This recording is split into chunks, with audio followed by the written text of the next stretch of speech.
Good evening, everyone. Again, my name is Karen Carabani, Chair. We're gonna get started with our April 17 stakeholder advisory meeting for land use development and redevelopment. So I would like to get a motion to approve tonight's meeting. I move we approve.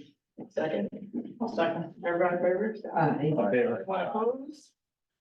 Okay, and then I would also like to get a motion to approve the March 12th meeting notes. Motion to approve. Second. Second. All in favor? Aye. Anyone opposed? Okay, thanks, everyone. Okay. So we've got a packed agenda. We're trying to tie up some loose ends tonight, start some new things, and really get everybody prepared to make some nice and good educated decisions then when we do have the maps out next month. And we'll be meeting on May 11th again. So I'll provide some more detail on that later. So again, just always want to talk about where we've been, where we're going. We left off last month talking about the vision statement, refining that. We've made a few more tweaks. Want to get your all's thoughts on that and come to consensus on that. Wrap that up. Talk about the region plan strategies. Again, these were the strategies that were that we all developed during SAC meetings, during public events. These were the issues that we had heard about. We've just now sort of translated them into some planneries so that they can now go into the plan. I want to get your input then on how the public reacted to these strategies and if we need to tweak anything, add anything for the strategies to date. We also talked about including this sort of redevelopment site concept or existing site conditions, just provide this visual of what y'all are thinking about some of these redevelopment sites that we talked about. I think it was in this room, maybe in December or February, something like that. So where we talked about Brandon Shores, Cromwell, as well as the US Army Depot. So we'll go over that, just get some ideas from you. That's just going to be sort of this discussion, feedback type of conversation, no decisions to be made there. Just to give us office planning and zoning some direction on how to move forward in building those out a little bit. Again, just want to recap how we're going to approach reviewing the zoning map as well as the planned land use map, development policy area map, and how all those are connected. And again, just bringing to attention some issues that may come up during that discussion. Right now, regions 2, 4, and 7 are currently at county council. And now sort of going through that process, hearing a lot of the public feedback and testimony at county council, we just like to share with you some of those, the comments that we received so that when we go to council, it's a little more smooth, right? Okay. So again, we'll take public comments and then talk about our next steps. Okay, so we're, I think here on our 6th meeting here, talking about, I know we said zoning maps we talked about today. We will get into a couple applications that property owners have submitted requesting a rezoning to their property. But we do just want to, like I said, tie up some of these loose ends based on these other topics that we've talked about over the past since November.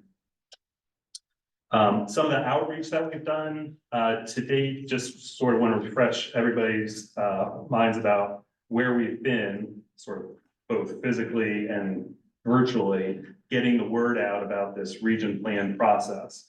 So we've done a series of questionnaires where it's really just kind of been existing conditions, tell us what you like, dislike about the area, getting some feedback on some elements that would help then feed into this vision statement, as well as then these draft strategies. We've been to several events out into the community. We've had some maps, some opportunities to people to vote with dots, sticky dots, indicating what type of strategies you like or any type of other feedback we needed.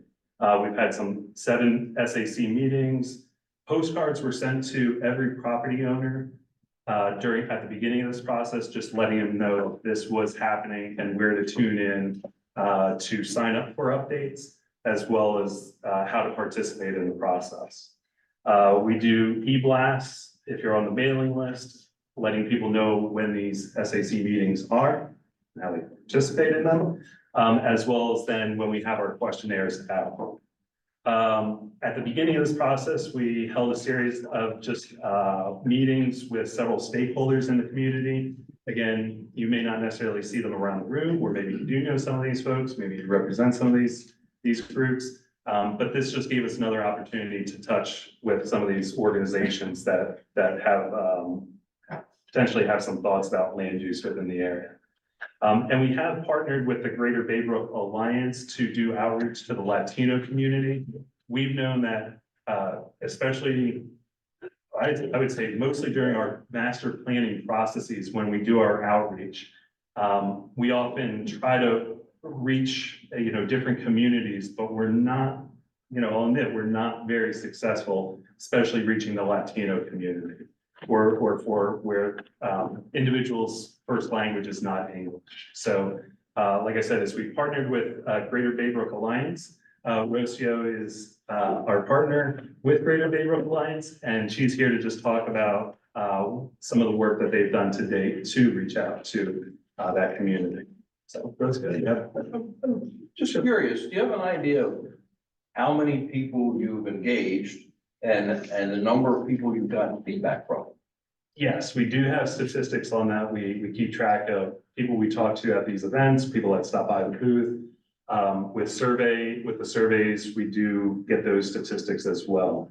I mean, even down to when you're doing a survey, it might say 20 people filled out the survey, but we can see how many people responded to each question, for example. Some people don't answer each question. So we can provide that statistic at an upcoming meeting if you'd It'd like. be good to know, see Yeah. how effective the outreach was. Yeah, and, and we have our constant contact list where we send emails to individuals on our mailing list. That's always a tricky one because I can tell you, for example, maybe we have 500 people on that list. You can send an email. I don't know how, I think they do track how many people open it and where they're clicking on the site. And we could probably sort of massage some of that data into something usable. Yeah. It's all yours. Good evening, my name is Rocio Bolanos. I am the new Latino Engagement Coordinator for Greater Baybrook Alliance. As he mentioned, I am the new person to do the outreaching for the Latinos in the Region 1 Brooklyn Park, more specifically, Latinos outreach.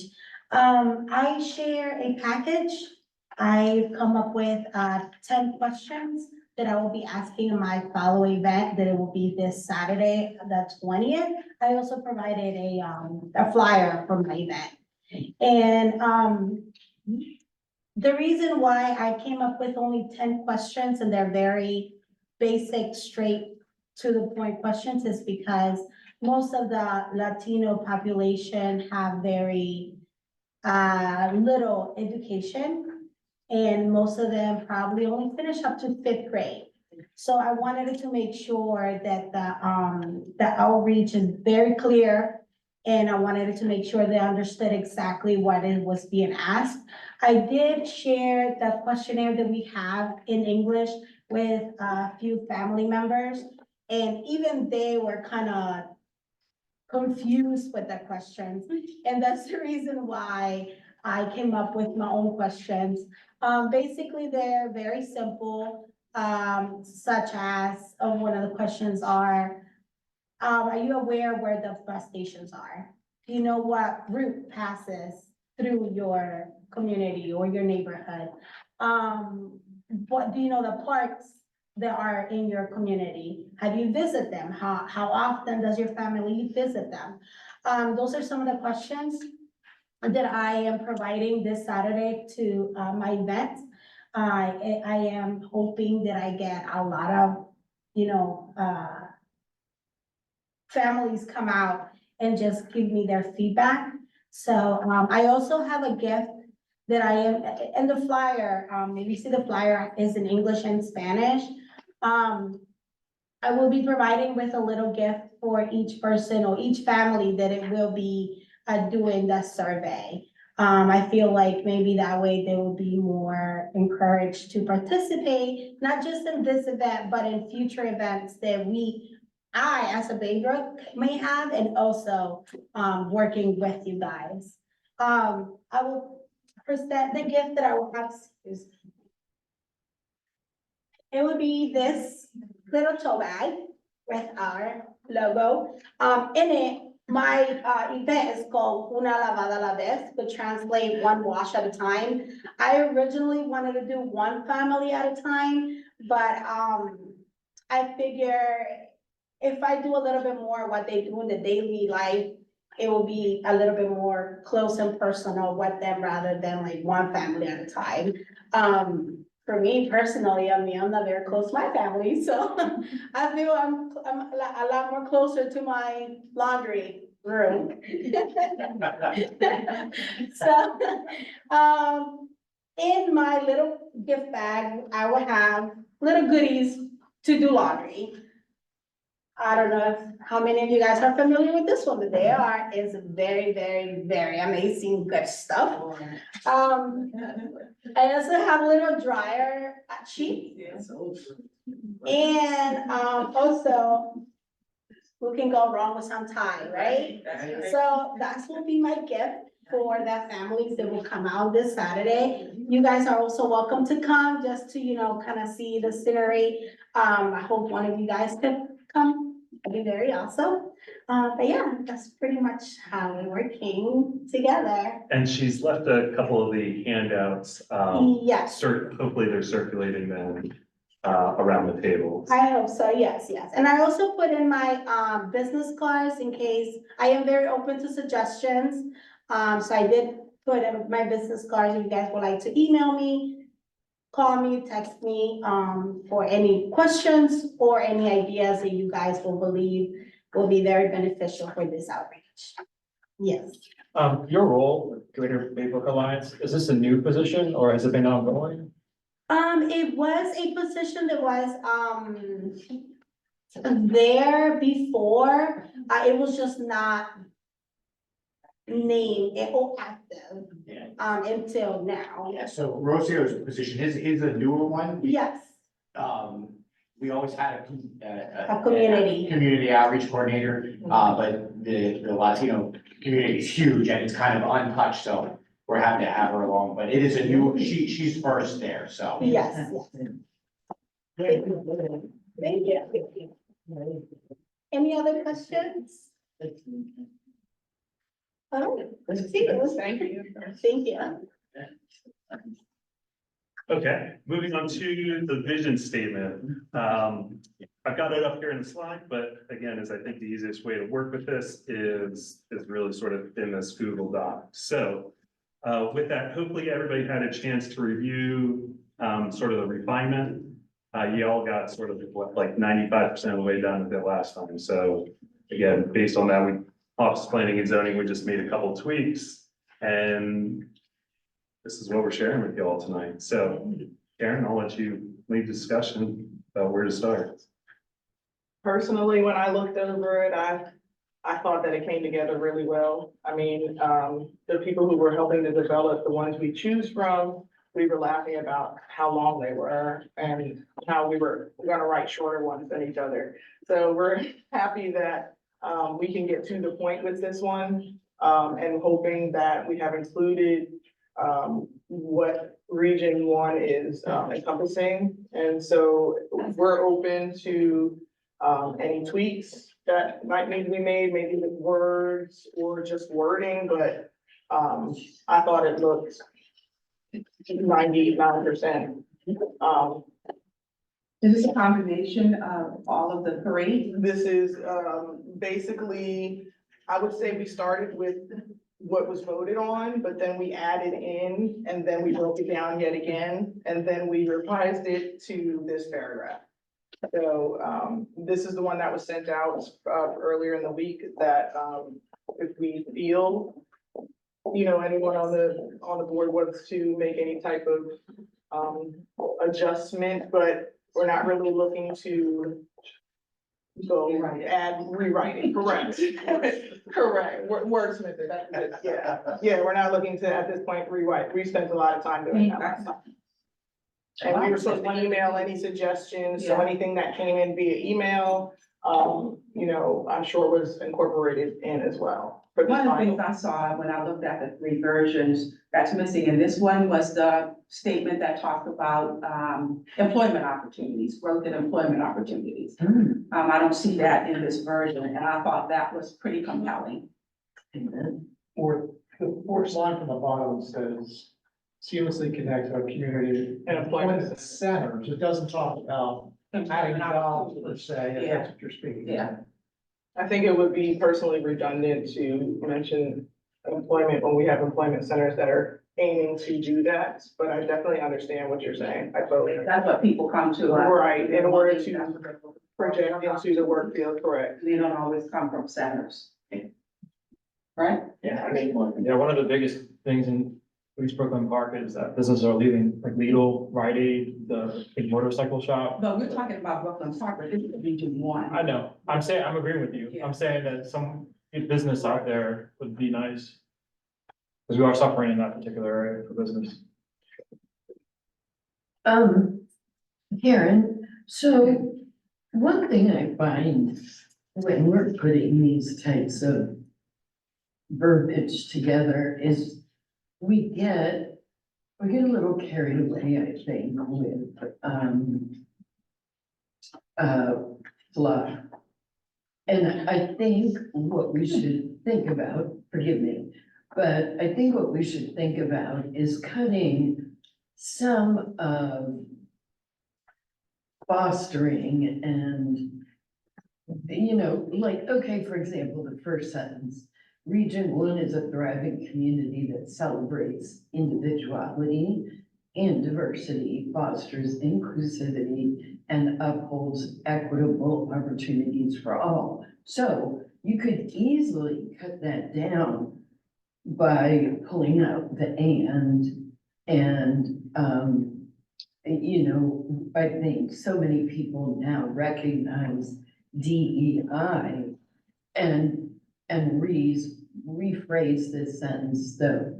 So it just says a thriving community that upholds diversity, equity, and inclusivity. Do you see what I'm saying? So I'm coming at you from a language point of view. The second sentence is crazy long as well. So I don't want to lose the flavor, but just rewrite it so that it's tighter. Does that make sense? And that's my I can understand what you're saying. I think we don't want to lose also our character of what we're trying, how we're trying to present it as well. Yeah, I understand what you're saying. It's also in a large font. You have to remember that. So it's like it's taking up more lines than what it probably is.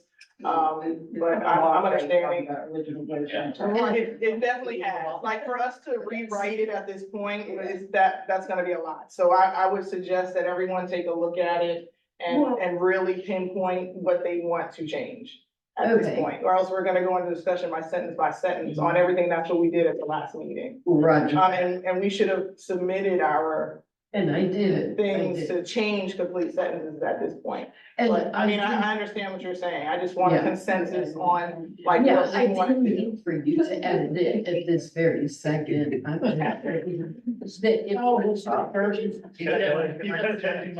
Okay, great. Yeah. great. He just suggested. Just, He just rejected. Relax. Yes.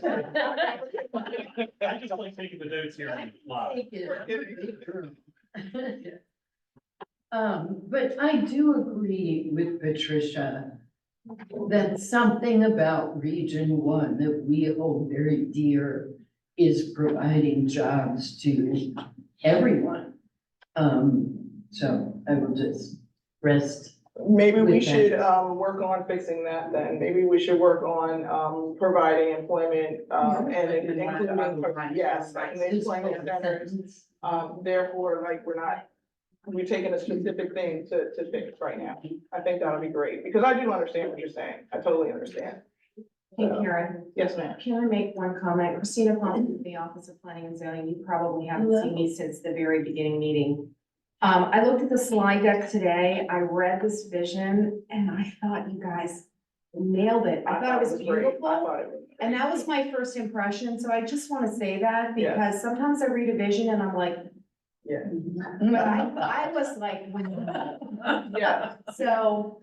yeah. I mean, I like to write too, and I think it came out great from what they finally pieced together. I understand what everyone's saying, so I think we should just focus on adding that employment part at this moment unless anyone else has an objection. to That's that. fine. Cause I've seen the other vision, some other vision statements too. I mean, I think it looks great. It's 98% to me, but we're Came a long one, way. so, right. Right. Eric Friend, quick question I have, are we interested in putting focusing on jobs or creating a place where businesses want to come to create jobs? Because I think that's when I'm reading this, again, trying to go back and marry this together, Mhm. I'm missing the business, that it's a business, friendly region, or businesses are encouraged to come here and do business, to help to create all these other things, rather than necessarily going after jobs. Because again, if it's business friendly, businesses will come in, but if we're not business friendly, businesses will maybe look to other areas. And Eric, on top of that, like one of the ones that we had versions did mention business friendly, and I think that's the feedback I left on this one, that it left out that business, like open for business, because it's very tiring seeing things close and close and close and dilapidate, right? So I think it's important that we highlight that, hey, we are open for business. So I think that adding like jobs to the sentence that already has employment within it, that it's like maybe jobs and employment centers. Or the way instead of saying jobs somewhere and then coming back to employment somewhere else. That's just my thoughts. And then if you're concerned about businesses, it maybe it would be up there, but that sentence then will get longer adding and business things, you know what I mean? Because that sentence is really about, let me read the beginning, it's long, housing, right? It's about providing housing that And caters to those needs. transportation. Right. And yeah, and transportation, but there's nothing about, It's not really that long, but it starts on an hour unwavering. maybe it's the font again, right? The font's I think really big. So yeah, I just think business has to be mentioned just to get some validation. Right, possibly. I don't know where, but. Business, job, with the So, regular- I, Hello? I would offer that you put a period after transportation system. And the next sentence is diligently working to provide space for growing, thriving businesses and jobs, or something. I'm just throwing words out. That sounds decent. Yeah. And so that seamlessly connects, actually works with community and employment centers. Yeah, that does. It does. That's what I was saying, like, it has to be connected to that employment, Yes, you're ma'am. making perfect sense. And it needs to connect to that Yay, sentence. I know. It's been so long since I made sense that. Question, why are we, it's almost like we're focusing on employment center as if that's the place where you would get a job. I mean, you can Because have it employment provides outside training of. for the jobs, like in the teen centers and the different employment options to provide these people who are not educated. Opportunities was Opportunities, better. correct, right, right. So can we change employment center to employment opportunity? And you're not focused on either one, it's all. Yeah. And But then you'd have to erase creating jobs. Oh, did he put that in there yet? Okay, well, if you didn't put it, because then you'd be like jobs, because. Right, I mean, I see centers as training locations. So unless we're seeing that some kind of different way, that's different than the jobs. Be looking to, Right, some places are job deserts, some place where, I mean, you got Norfolk Grumman, you got all kinds of. so maybe I'm just understanding, I don't Yeah, I'm know. looking at jobs, I mean, I'm sorry, go ahead, Eric. So I read employment centers two ways, Right. depending how you look at it. Right, I look at it as a place where you're gonna get training, but I also look at employment centers as where business is focused, like I look at like Right. BWI Airport. like, that's a business center. That's That's a a business. That's the, Yes, to me, that's yeah. employment, because you're gonna get the jobs there, so. Yeah. Right, So I read Good it point. two different ways personally, so, but. Dan McGinty, So if we're struggling to define employment center, maybe then we should take it down. yeah, mine's actually more related to the open for business, for businesses. Right. Yeah, I mean, you think the term economic development, throwing it into that, embracing the need for sustainable growth, economic development while providing essential services. Would that encapsulate, you think that, you know, that shows like, hey, Actually, we want economic development? Yeah. Right, yeah, for sure. good word, Dan. Go ahead, Dan, yes. He has like this secret box of our prior suggestions and I saw economic development. Good job, Mark. There. Yeah, no doubt. He's like, I'm gonna put the mouse towards this, please. That's it. The horse color here, you know? I don't know, I mean, I know you just changed it, but I don't know if I like the green now. Is that what we talked about? It sounds like we're working to do this, like diligently works to provide space for document, but they're working towards doing that while we have it, right? Like, Yeah, you would suggest. I just put a couple, right, so I included Dan's suggestion up top here. And then kept this brainstorm about, Yeah, community, just adding something at the Yeah, beginning 'cause I just for added thriving that. businesses and variety of jobs or job opportunities. So why I don't know if don't you want both or I pick think- one. I think why the word works is what, the community provides this. Why is it working to do that? Like the community provides space for thriving Right, businesses that provide whatever, it keeps going, right? Provides Yeah. and diligently gone. Yeah, I don't think you can build that. I think that was the start of the new sentence originally, because now it just dead ends at opportunities, and then it's like, oh. So we have to get that fixed. Yes, that's good.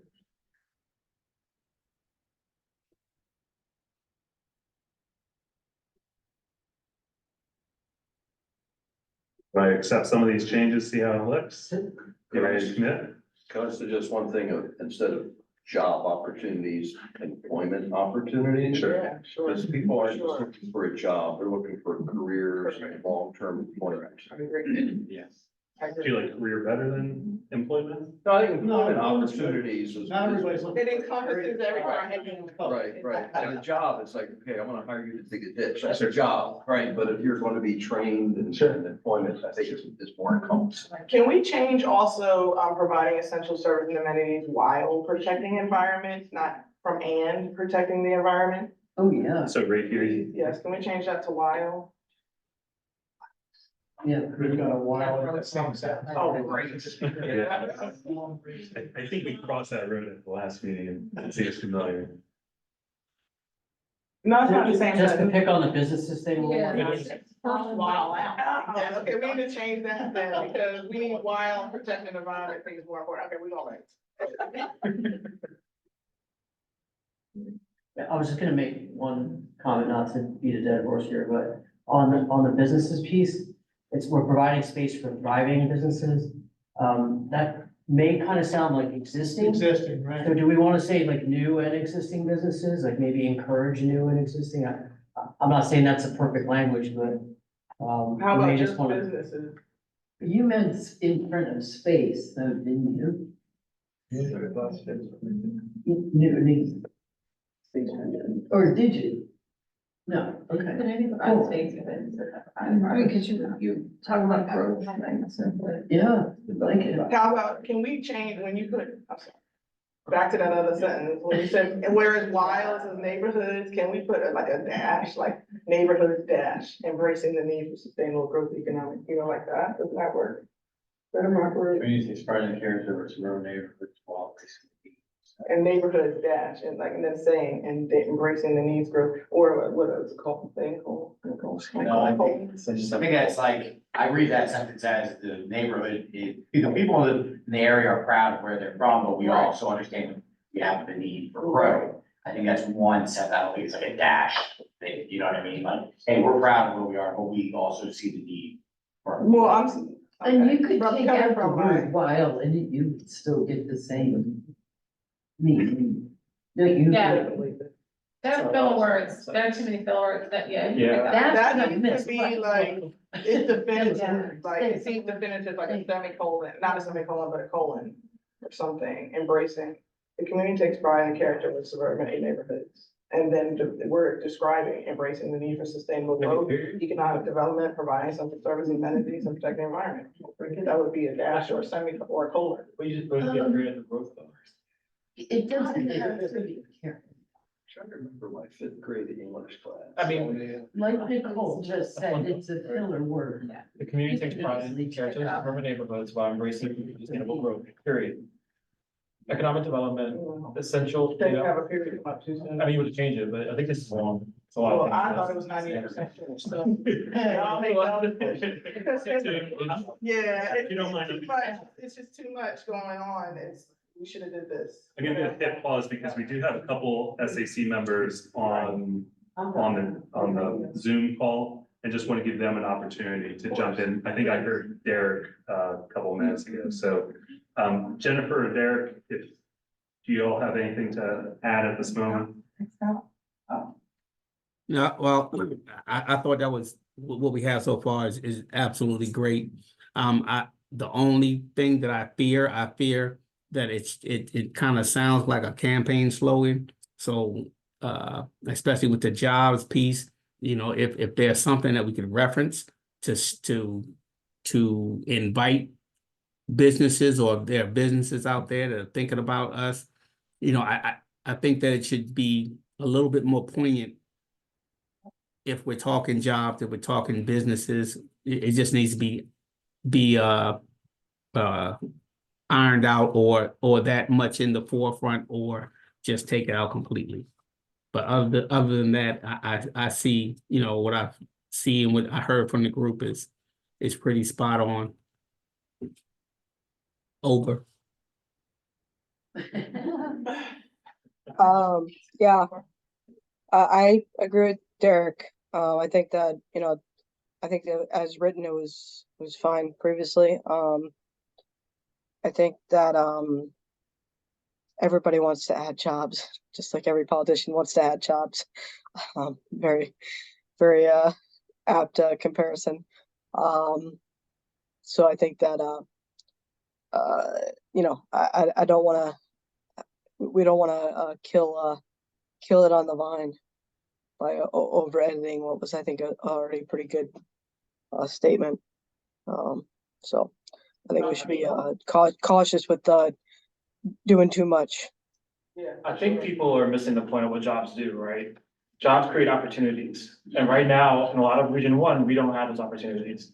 So for most people in this region, that is one of the most important things, right? Like, Amen. we don't have a bank, right? To get to a bank, you gotta go to M&T Bank and cross the freeway, it doesn't have a sidewalk. We have one supermarket, but it doesn't sell vegetables. So how do we get businesses to invest in our communities? This is not just like a puff dream, this is an important thing that's needed. We need to have businesses invest in our communities, and right now, we're not getting that.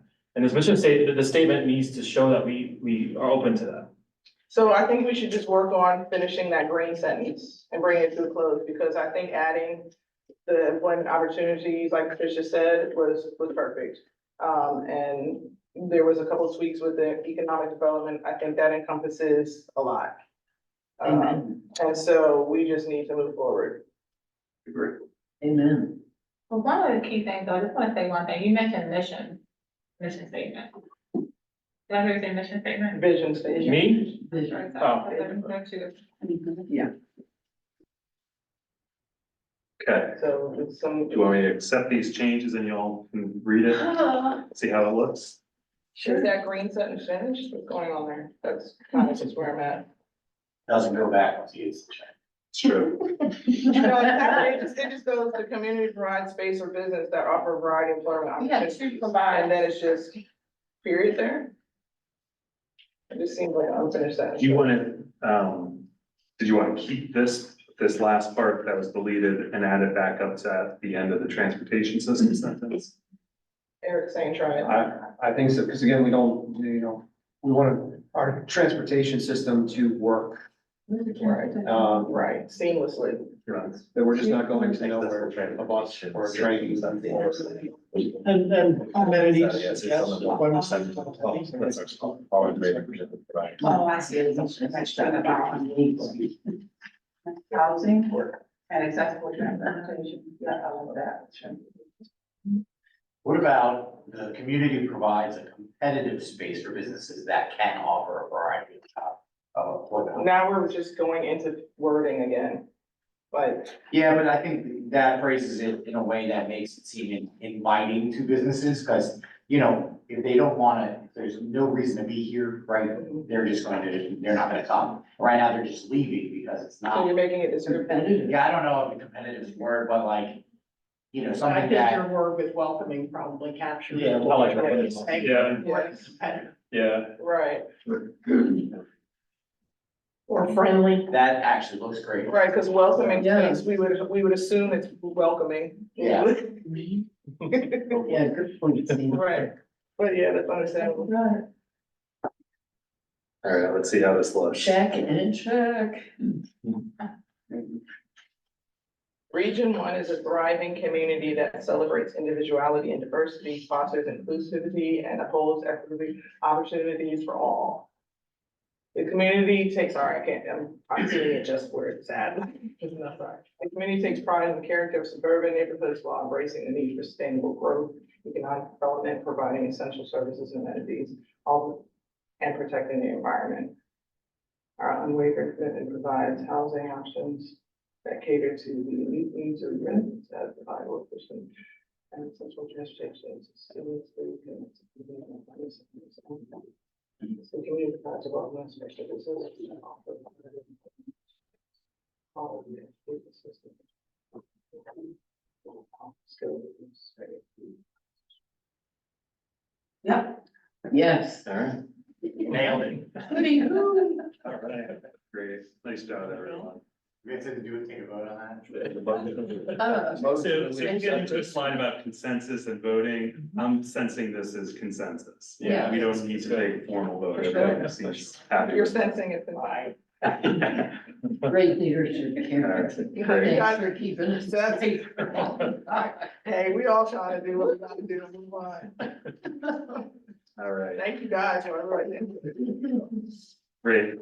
So again, is like I said, we're gonna start now working through our strategies. Again, hopefully everybody's had a chance to review those beforehand. The hope here is that we don't need to go through each one individually. That could take us forever. So again, sort of looking for consensus as we go through this.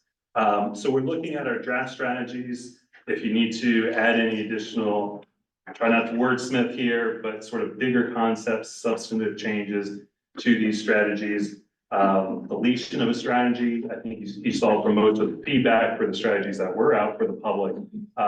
Nobody really was against any of these strategies. Most of the feedback was positive. And then because this region plan really builds on Plan 2040, which is the county-wide master plan, some of the things that we've talked about here could apply countywide. And so if there are situations like that, chances are it's already in Plan 2040. But what we can do in the Region 1 plan here is actually then add sort of like an emphasis on some of these strategies within the document itself, saying that Region 1 was very supportive of missing middle housing types, or finding ways to integrate missing middle into existing communities or something like that. Because again, that's a strategy that could be applied countywide. It's not a Region 1 specific strategy. I think like you saw in some of these draft strategies, they're very specific to areas or communities or roads, or actual specific amenities that you all are interested in. So, so we can note that too throughout this conversation. Is there any opportunity moving forward that we could have, or we could think of a way to characterize the objectives by mission, if you will, such as health, safety, accessibility, amenity, recreation, housing, economic business? It seems like there's a theme that they kind of group together very well. So you truly understand and classify them, and then recognize maybe there's some duplication, duplicity in some of them and so forth, so we can refine the list down, pare it back, and kind of make suggestions. Right, and that's what the office planning zone can do through this process, right? Is we do plan on breaking it down. If you look at Plan 2040, for example, we do add some headings. They're really goals as well, then that sort of chunk it down to the specific purpose or intent of that strategy. So, I recognize that some of these are it's just a long list. But we'll break it down, like the transportation ones, we did break into the specific categories, because forget how many 30 or so we have for that.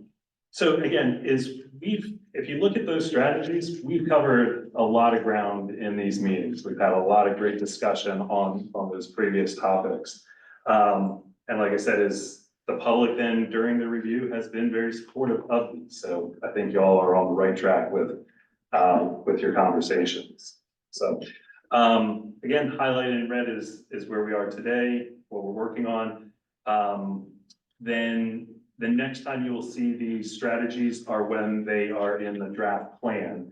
We're gonna have a meeting sometime in August to be determined. That would be our last meeting then, where you all would review the plan in totality, and you'd see sort of all the existing conditions, the context for these strategies, where the planned land use map would be, the development policy area map, the zoning map and zoning changes is a separate document, but again, you would essentially see everything here together in full context. And at that meeting, you all would hopefully then recommend the plan go to the next step, which is at the planning advisory board. There is public comment during that process. So again, if you as individuals have any comments, you're welcome to do so. The public obviously has their chance to provide feedback on that as well. And then again, at county council, there is another public feedback opportunity there. So as we start moving into some of these more formal decisions, talking about strategies, zoning map decisions, and these other policy decisions, just want to remind folks of the ethics and conflicts of interest policy the county has, specifically regarding our work here. Again, is if you do have a vested interest in anything that we're talking about, to ask that you recuse yourself. Obviously, county staff, we may not know what all your interests are in these items, so we're not the arbiter. If you do have any specific questions, if you as SAC members have questions or comments on other members, or if members of the public do as well, we do invite you to reach out to our ethics commission, and I've provided their contact information here. Okay, so there is that outlet if you do want to check in with any questions or concerns. Okay, I do want to, this last bullet here again is your work is advisory. I'll go through how your work is reflected in our plan a little bit later, but again, it is like I showed on the previous slide here, is there is the planning, your work then goes to the planning advisory board. Their advisory in the sense of recommending the plan then go to county council. And then at county council, they're the ones that have the authority to adopt the plan as well as the zoning map, okay? Okay, so consensus, I think we just accomplished that right here, talking about the vision statement. We're, for the most part, when we do these items, like the vision statement, we're looking around, everybody's kind of nodding their head. Yeah, everything looks good. We're gonna move on, right? It looks like everybody's okay with that. We're gonna move on. We don't need to have a formal vote for that. When we go through these strategies, if we're looking around, yeah, everything looks good. We'll move on. When we roll out the map, same idea, is we're gonna try to, oftentimes you're gonna have some side conversations, but when we are trying to look for some determination on a specific property or area, again, same idea, let's try to get everybody back engaged around the map, look around the room, any concerns, any further discussion, no, looks good, we'll move on. But again, as if somebody does say, hey, wait, stop, hold, this same figure is in your procedures document as well, that's been shared with you at the beginning of this process. We will stop, talk about it, try to work through those issues. What we do ask is that, again, same idea, you bring substantive ideas or constructive ideas to the table on how to get to yes, okay, or how to get to consensus. It's a little difficult then when you're having this discussion and the conversation isn't advancing towards, again, getting to some type of resolution. So if it comes to the point where we're looking around the room, and there is still sort of, some sentiment of, we need to stop, no, I'm not in favor of this, we can take a vote. And at that point, it's a 2/3 majority vote to move on from that decision. Okay? So we'll work with consensus first. If not, go to a 2/3 vote to move on.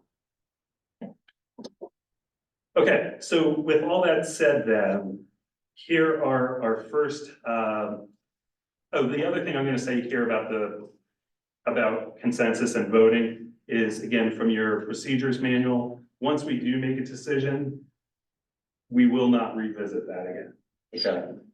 So just again, encourage you to say your piece then when we do sort of have that opportunity, okay? And again, important for everybody to then attend these future meetings as well.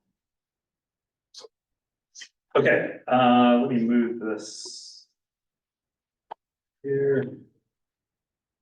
And that does look cut off at the bottom, but again, the numbers at the bottom are 80, 12, and 7. So again, these strategies address stormwater runoff and flooding issues. We heard quite a bit of those concerns when we were out at festivals and out with the public. I'm going to give you all a few minutes to look over this, and then we can chat about if everything looks good. We can move on, or if there's something that hangs up, we can chat about it.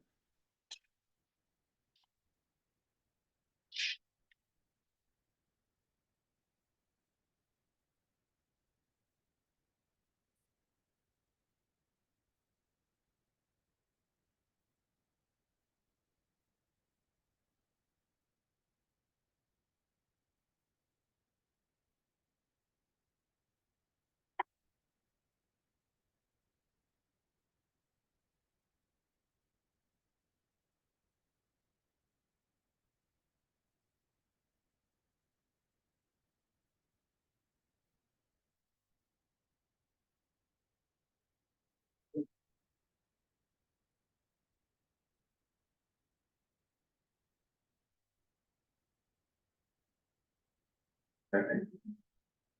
I'm seeing some heads pop up here, so I'll go around the room. Yeah.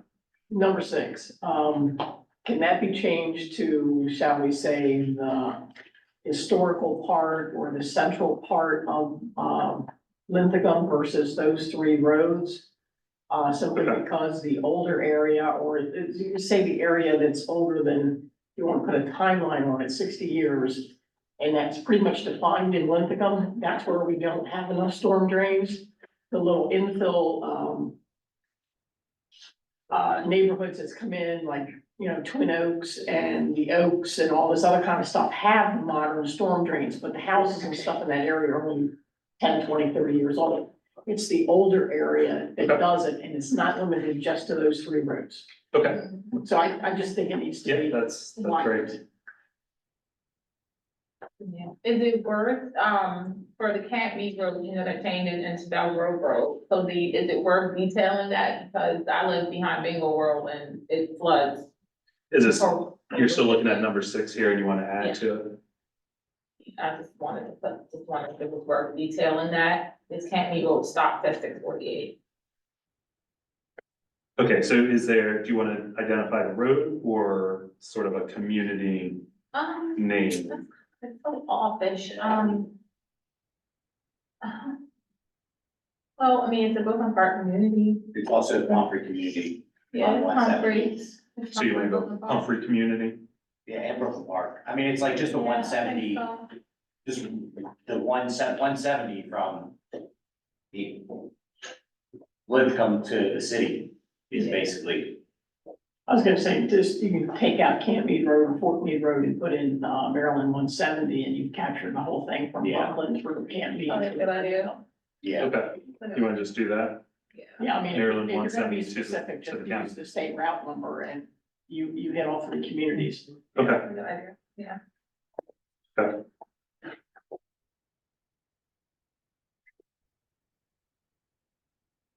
Okay. Karen, again, I'll leave it up to you Saying to. such as doesn't exclude others from being included. in it. Right. Right, we need to just give a few That's important, examples. make sure, because I don't know enough about the overall. Yeah, I mean, that has a little bit, no opinion section on there, so, or high is no bid. So a lot of people, obviously, it's good to get the input from the people who are most invested in that area. So I think that, you know, the 170 thing makes sense. Yeah, I'll also add some context. I should have done this a couple minutes ago. I apologize. Is when you do see these strategies, then ultimately in the plan itself, it'll have the strategy. It'll include who the implementation department would be, say, for example, if it's the Department of Public Works, or if it's, say, our Economic Development Corporation. We give us a rough estimate of timeframe, like 0 to 5 years, 6 to 10, 11 plus or so. And we also identify then what the implementation measure is. So how we're going to measure success for these items. So you'll get a little more context. You'll see how it's fleshed out a little bit more. And again, what this does is it really does provide sort of a menu of opportunities or ideas for, say, council to help implement, for other departments then to implement, whether it's a policy decision, a capital project, for funding through the budget process, or whether it's legislation that needs to change within the code. So again, Sean, going back to your point, is having the main point provides that sort of leverage, and then having the such as specify some of the specific locations that you all have identified. Can you just read number 7 since we can't see it? Yeah, let me do this. So What 7, it says, but just. Green infrastructure fund. 7, did everybody catch that? Yeah. Okay, so provide and maintain a list of funding opportunities for private property owners to construct green infrastructure projects. Okay, Thank you. okay. I had one question for clarity. To me, 3 and 6 is almost redundant. Because now 3 doesn't include the areas of schooling, et cetera, but if we were to expand, because the issue is older communities that have inadequate stormwater infrastructure. So 3 doesn't include the areas that are mentioned in 6. So if we made 3, more encompassing, we could eliminate 6. I mean, number 1 is saying to prioritize the implementation of stormwater management, so that encompasses all the questions. Yeah, so That's it the seems first redundant place. to me, because that's what I'm asking. But I think they want to make sure that we're understanding where these areas we're gonna hit. And just to give clarification, because people have very specific things that they've come up with through this whole planning process. They want to see that it has their city on it. Okay, that makes sense. We'll take a look though. No, that makes sense. But 6 is storm drain. Yeah, specifically. 3 is storm stormwater management, they're different Yeah. things. Well, I mean, I got you, but yeah. If they're addressing the same area, you may want to put them near each other. Sure. Sure, and I think, there you go. Okay. I think that's. Yeah, so let's make 6 closer to 3 maybe or something. Yeah. For a better flow of how people are putting it together and.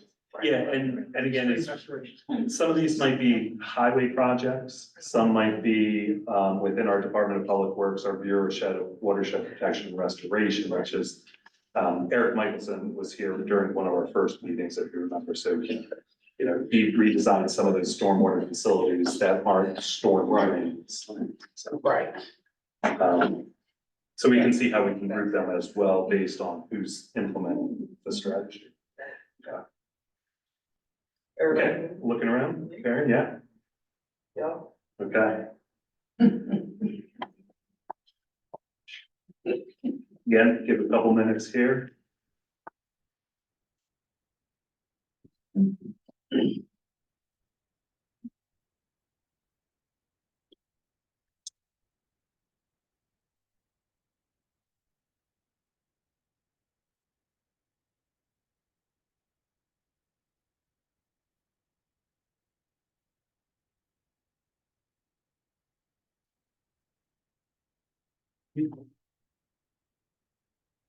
They already, this is number 9, already reference, is that blue, green, master plan, separate from GBA's?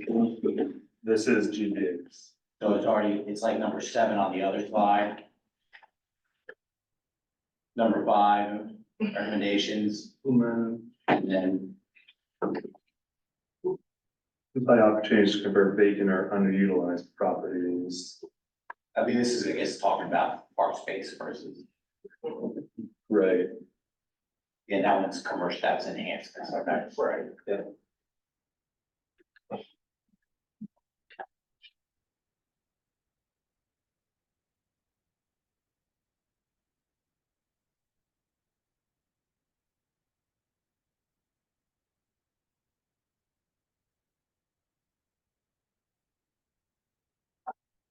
Anybody have Yeah, any? that's fine. Looks good. Yeah, okay. Yeah, I think that's what everybody wants. Yeah. What is local development council? What is that? The local development council is, they implement then the, is it from the video lottery terminals from Arundel Mills? And it's, I think, a 4 mile radius. Three. Is it 3 mile radius? So because Arundel Mills is at the, just across 100 south of Region 1, obviously that radius Oh, gotcha. covers Thank you. Region 1 here. Yeah, they have like specific grants, I think, within that area close to the casino. For that they nonprofit implemented- organizations. Yeah, implemented in that area. Thank you.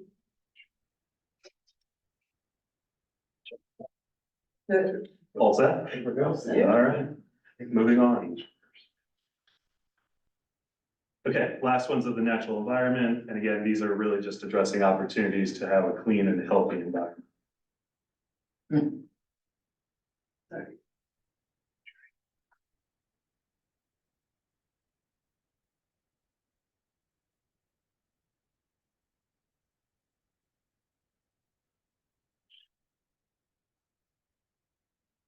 Around the room, nodding heads. Okay, Number 16 should, it's talking about soil remediation, should the Army Depot be added in there? yeah, that's a good idea. Yes. Yes. So added after public feedback just means that you all added it. So, right, that was something that we had heard, I think it was at our drop-in session when the questionnaire was already live, so that's why we don't have formal statistics for it. Isn't drainage work need to be remediated? We You wanna add that one too? Yeah, and instead of like soil, just make it proper remediation. Okay, Yeah. Might be more. for sure. Yeah. It's not the soil, it's just radiation.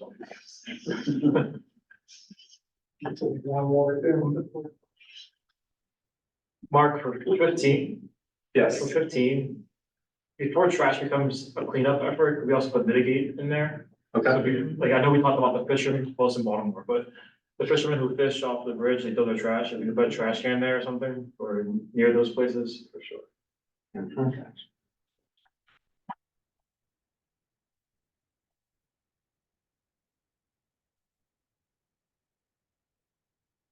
okay. Yeah. Moving on. Healthy economy then. Okay, so again, these strategies are addressing increasing the job base, quality of the job base, as well as tools to attract businesses.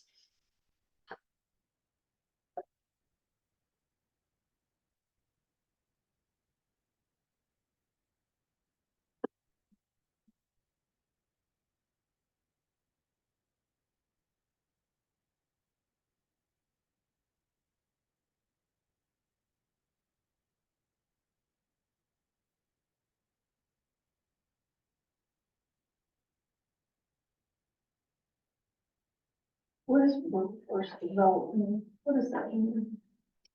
We're in the work. Where we are. Yeah. Opportunities on how to connect with employers and employee or potential employees. Yeah.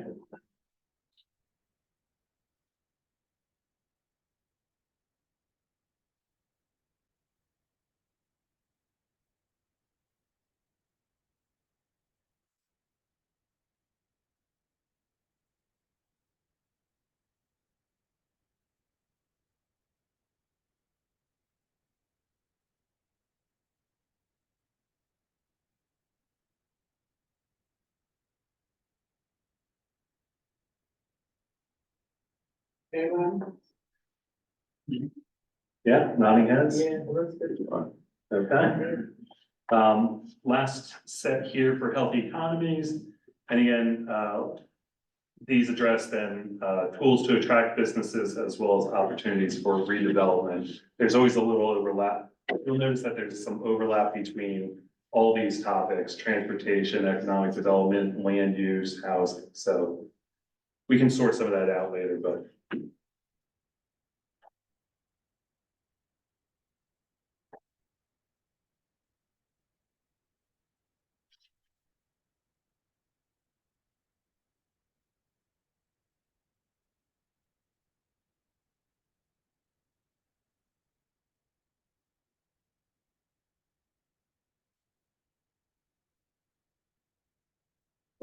Will this be, is this provided to them?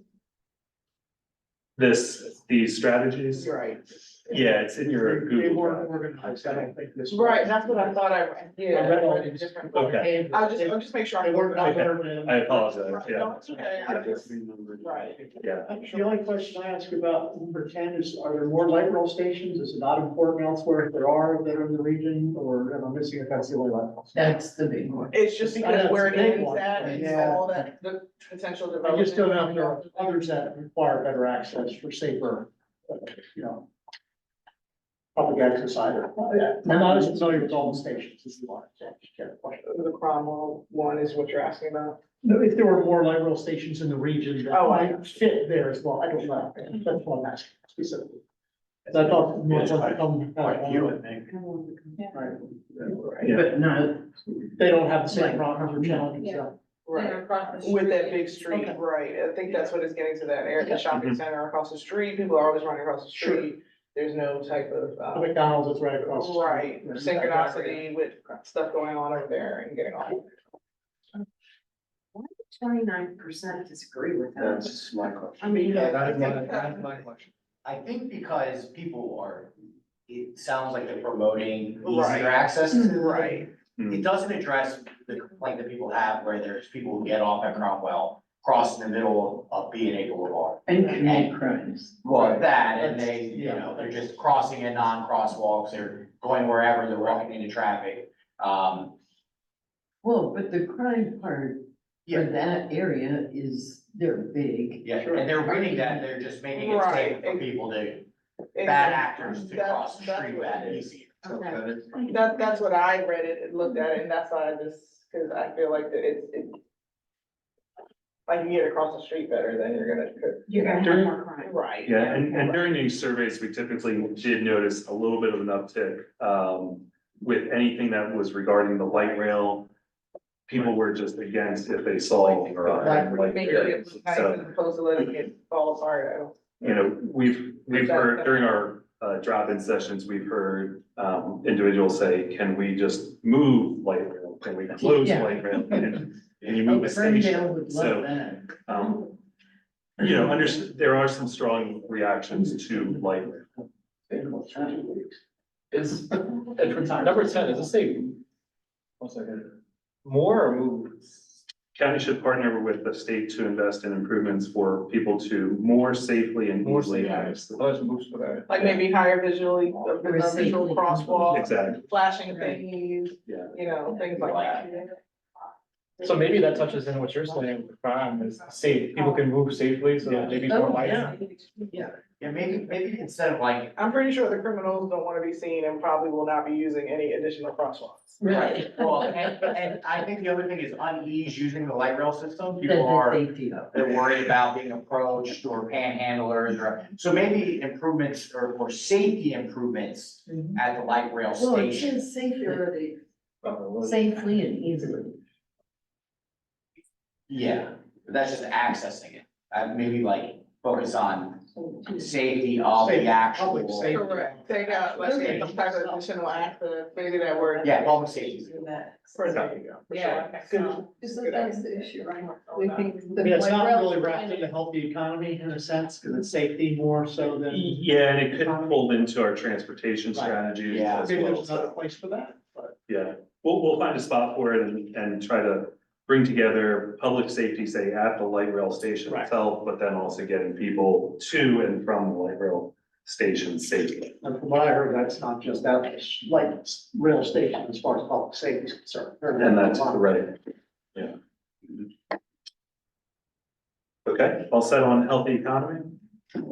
Just briefly on 12, I just, feel like we should also be including like the potential of like these employment centers to be in that area as well. That was discussed previously. I saw that on the fire one, the employment centers. For number 12, specifically at Brandon Shores, it says residential and public access to the waterfront. Just know that we did talk about, possibly because of the type of remediation that might need to be required over there. I don't know, I'm just speaking on the same specific areas. Yeah, the idea here, and again, this could also be a transportation issue, but it was given Brandon Shores' location, and if there was some grander plan for mixed use at that, on the area, you know, much later phase, what would that do to, say, the road infrastructure or any other type of infrastructure in the area? So that's why that one was targeted. Did you want to add anything to that, to number 12, or? No, not particularly if you're saying it in that sense, I understand what you're saying. Okay. Everybody's cool? Yes, ma'am. Yes. Okay, moving on to then transportation. These strategies are currently available for the public to comment on. If you go to our hub site, aacounty.org/region 1, up towards the top, you'll find a button that can take you right to the survey. So again, encourage everybody to let your friends, family, neighbors, everybody know about this survey and to take it.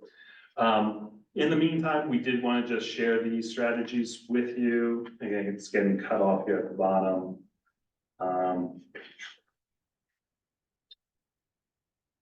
But these ones specifically are looking at traffic and safety, so kind of the road network. We'll talk about, we've got some future slides here that look at bicycle pedestrian facilities and public transit and scenic and historic roads. So.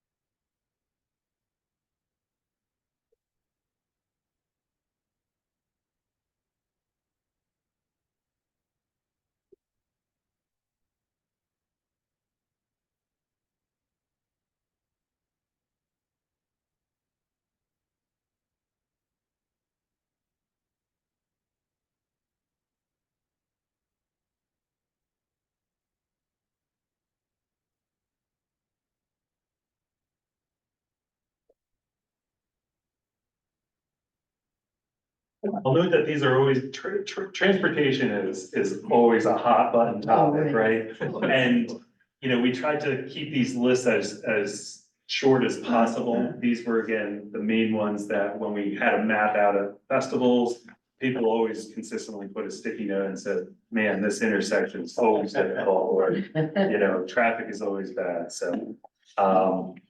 So I hope we captured everybody's comments here.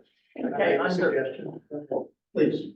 Under number 1, you had list North County High School. I would put / Hilltop Elementary because they're both basically on the same property. Okay.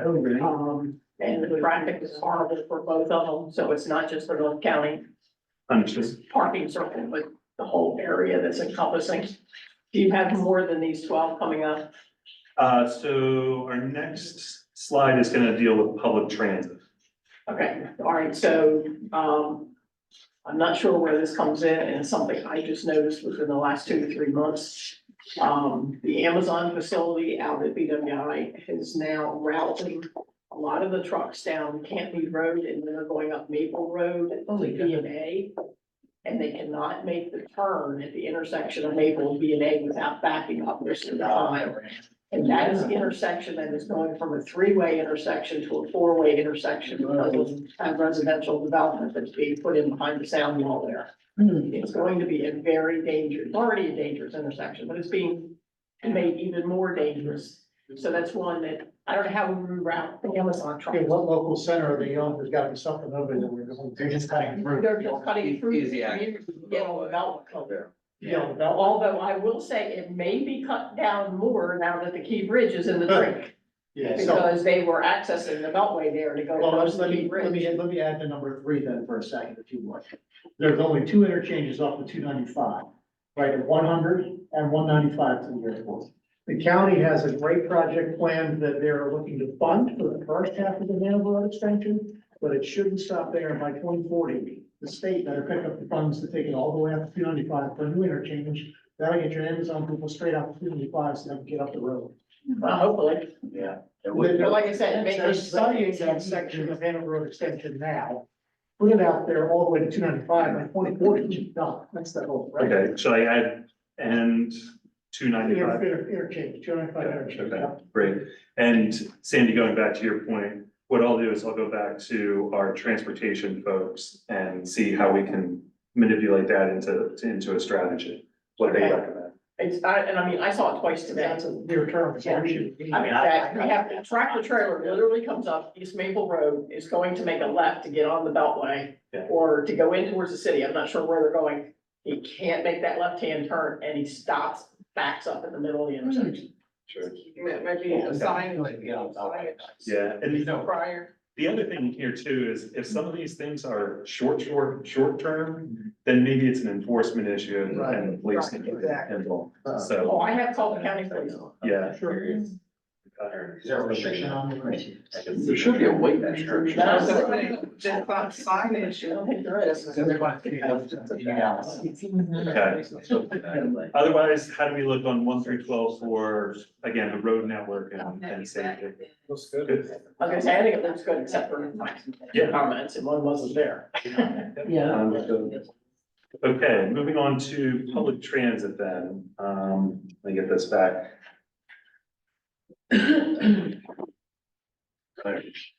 Okay, public transit.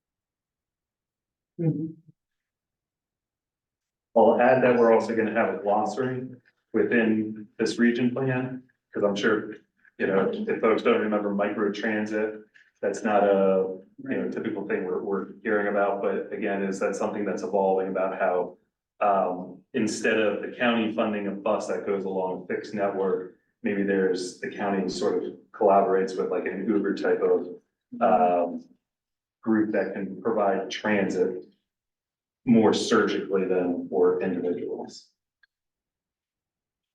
So how do we look with public transit? What's number 16, transit related communication companies? Right. Is that dealing with people not hearing about the services that we're providing? Exactly, you know, and I think it sort of comes on the heels of what Rocio was saying about, you know, people may not know what transit is out there for them. Apps, what opportunities Exactly. are presented. One of the biggest things we heard, and I know in Brooklyn, specifically, was nobody knew some of these programs existed. And then now you have, like you said, the Latino community, they don't even. Right. Yeah, Right. you know, and sometimes, right, I'll admit with, planning and zoning sometimes, right, is we're jumping ahead to transit related, or we're talking about some of these micro transit zones when breaking it down, maybe people just need to get on transit or some of the basic ideas or concepts of transit rather than, you know, getting into some of these wonky planning and zoning terms, so.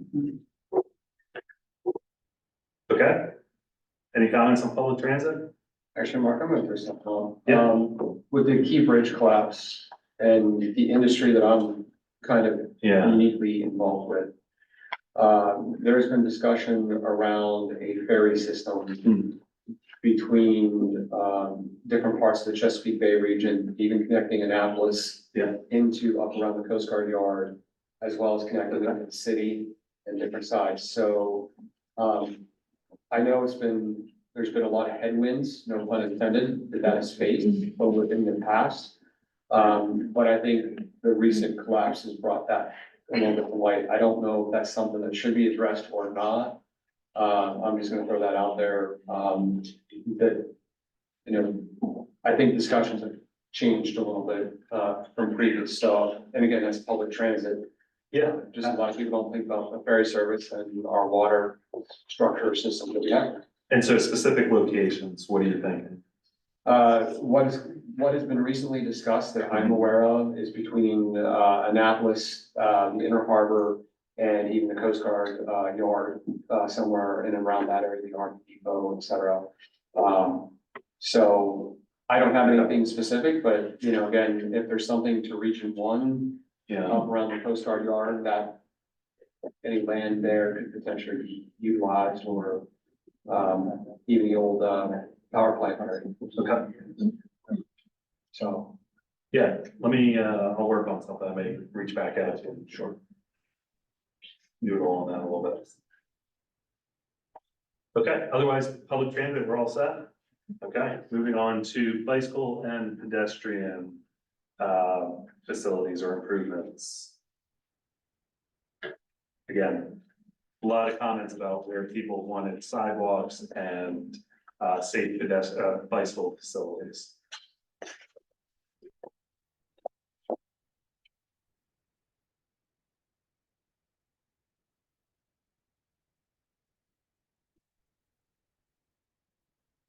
And looks like some of my lettering got off here. It's a longer list when I started reviewing these, had to pare it down. Oops, I'm sorry. Wow. There we go.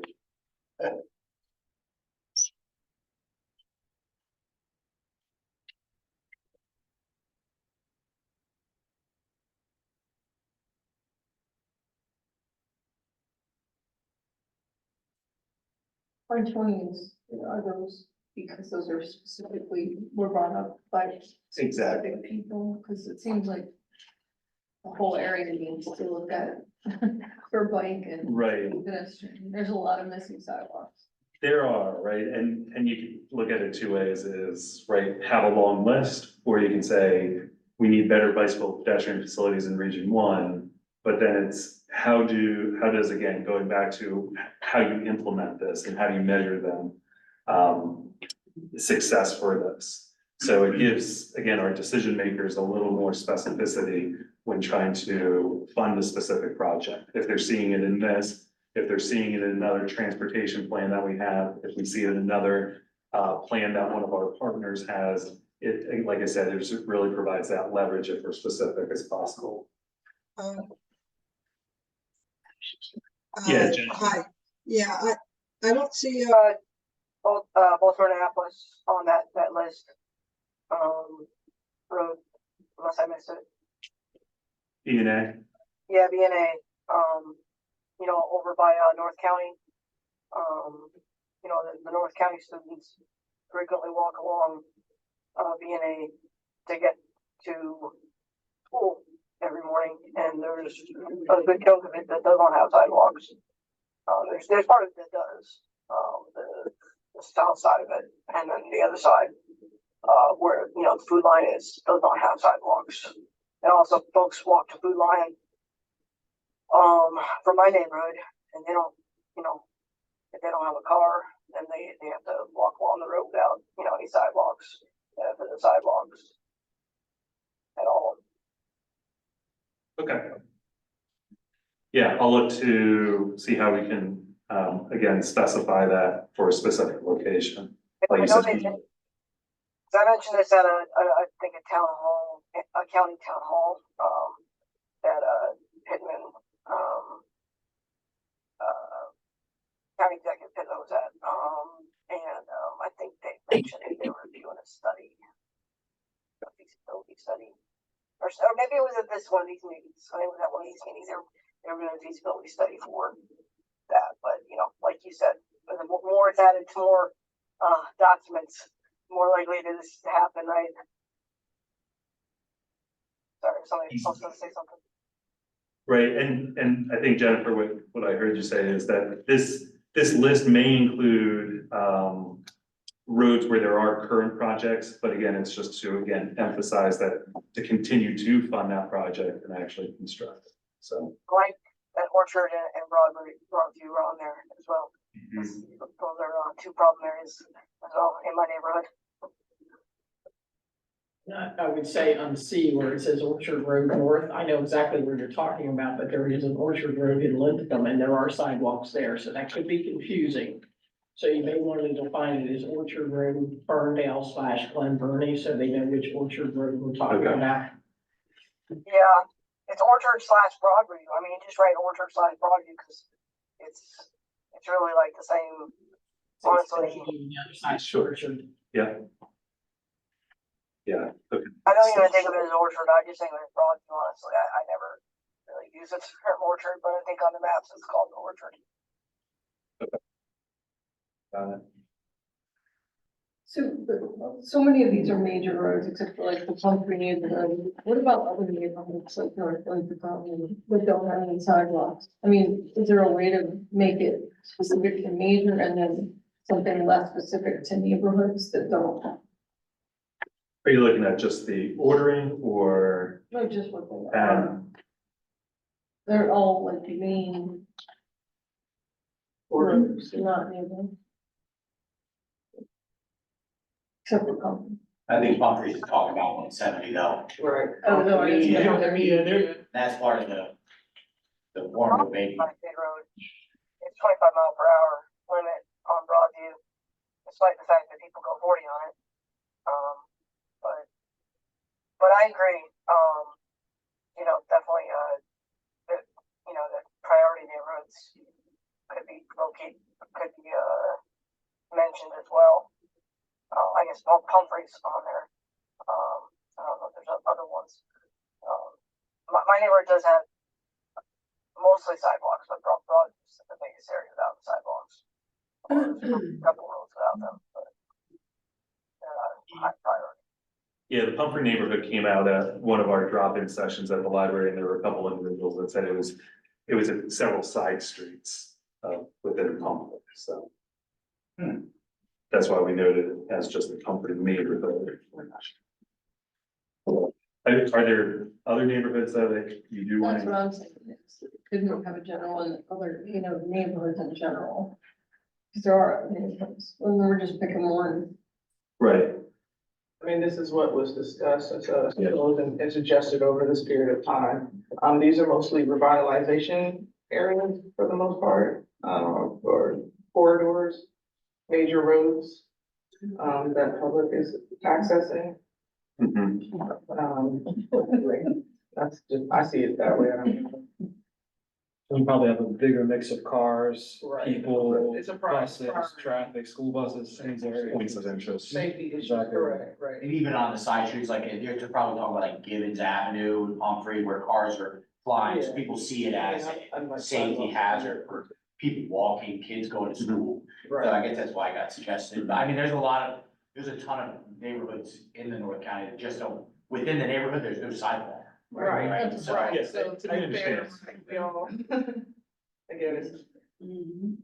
I think these were the ones that were mentioned the most because those are like. Right. They've been Those are the like, part. let's get this, they're coming out to, yeah.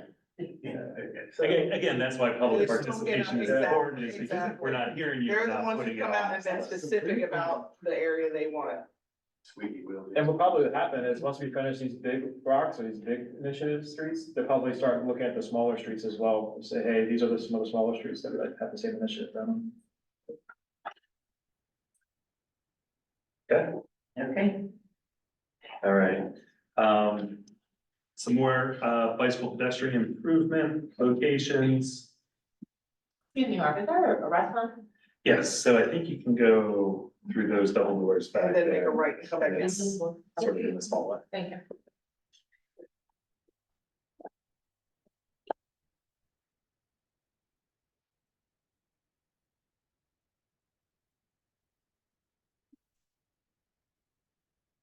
Does anyone know where Arundel Hills Park is? Yeah, it's back, it's kind of hidden back behind, West First Branch Road, as you go down the road from BA Boulevard.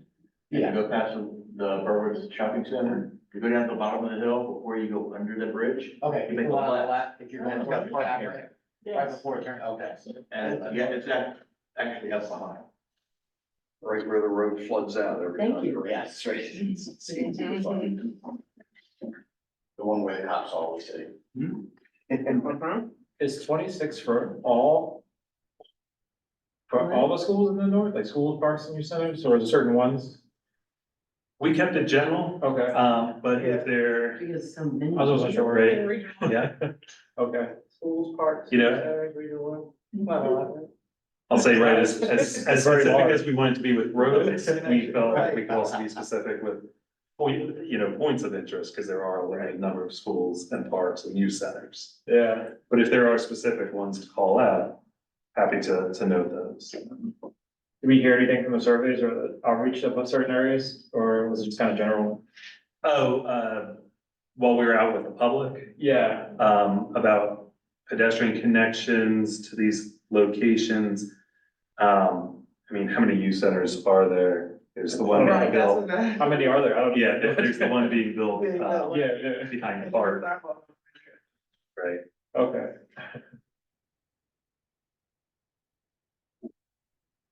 Okay. All right, and then lastly here for transportation, our scenic and historic roads. Again, sort of as the county is developed, how we balance them, what type of improvements can happen on scenic and historic roads while also ensuring that view shed or that sort of character is still preserved.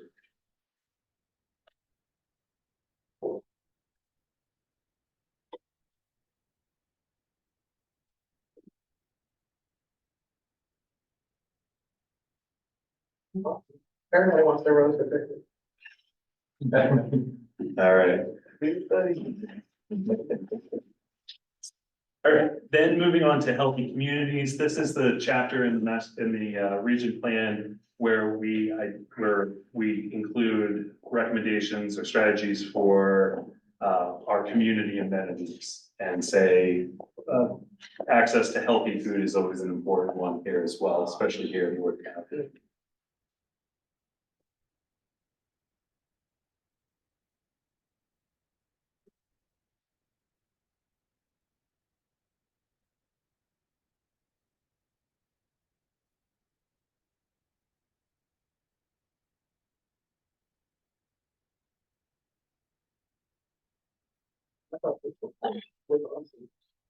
Did you ever find out anything more about the LD part, situation? Sorry. Where Aldi was, no, Lido was? Didn't we discuss that it's gonna be about 5 years before a new tenant can lease that space? You're saying that you think that there's some No, I sort of remember covenant or? discussing that it's gonna be, the lease was a 5-year lease. Oh, I see what you're saying. Yeah, and so it's gonna be at least 5 years before a tenant can move into that area, into that space. That's something. That wouldn't be based on me. Yeah, because you can Yeah, rent you a lease can- over, yes. you can turn over a lease. That won't be lease based. That's that. I can check with our. Cromwell sat there and see for if they 5 know. years and it's now being converted to an auto zone because of the restrictive covenants that was in that lease. Well, that's restricted, but. Well, it's not if the same somebody's grocery already- store, so it could be the same type of thing over there. Not without seeing the lease, it could be a property that sits there for 4 or 5 years, depending on what the lease is. Just like the Giant sat at Cromwell for that length of time, and now the time is up and it's being redeveloped into an auto zone. And everybody kept saying, why isn't something going in there? Why isn't something going in there? And if you dug a little deeper, you kind of had to do with the lease. Yeah. Right, and like we had heard last month, there's all sorts of competitive, language within a lease about who can be within certain proximity of Right. a certain. Yeah, so if Other we businesses. utilize other business centers, maybe we'll attract grocery retailers somewhere else within the neighborhood, region wide, so. think that helps us trying to get food in the neighborhood, you know. Okay, looks good, looks good, great. Yeah, I think that's. Okay, so like I mentioned in the email, what you may not have seen here is any sort of land use strategies or housing strategies, because what we're gonna try to do is actually implement that immediately here through our zoning. So where should there be additional areas for housing to address that housing shortage that we're experiencing? So some items to consider, like I mentioned, is while we can try to implement those recommendations of where to sort of upzone certain areas to address that housing shortage, there may be some other items that maybe don't get addressed through the zoning map that we'll take note of during the meeting, and we'll identify those as strategies to include in this chart at the end of the document. Okay, so understanding that not everything will be accomplished through the zoning map, but we can talk about them and they can become strategies then. Okay, for housing as well as any other land use type of issues that come up during our discussion next month. Okay, again, these are just our notes from the January meeting. When we were at the Chesapeake Arts Center, we broke up into 2 groups and talked about, you know, some opportunities of where additional housing could be built. Okay, great. So again, as we've run through our strategies, come to consensus on them. So we'll move forward with that. We'll make some edits based on this conversation. So up next is our site analysis diagram review. Did everybody have a chance to review? Erica had prepared these. And then I also shared, just again for some inspiration, what was in the Glen Burnie revitalization plan. Just to sort of get your juices flowing about what other type of, say, design elements or conceptual ideas that you want to include here on a map to illustrate your vision for how this community should grow and be preserved. Okay. Erica, do you want to add in? Yeah, sure. So these diagrams are going to be a part of our, final region plan. And it's just a way of visualizing some of the things that we've talked about, right? So the 2 diagrams that we've sent you before this meeting are more about what existing conditions are and just some things to kind of note that are going on in certain areas, right? So this one for the Brooklyn Park, critical corridor, this has, some of the schools, I've included green space, and I've also included some priority projects that were listed in the Brooklyn Park neighborhood transportation study that came out last fall. Some of the feedback that I'm kind of hoping to get from you guys is, just what are some important elements that you think should be included, right? Things that we need to call attention to that you want other people to, notice. And hopefully throughout our zoning discussions and as you guys start coming or putting together more of a vision of what you want to see in certain areas, we could also do concept diagrams that show kind of this level, this higher level of it would be nice to see this element, right? Or more commercial revitalization here, and we think housing should go here. So just, again, a lot of the stuff that we've talked about, just in a visual format to kind of go along with the text that we're putting in the region.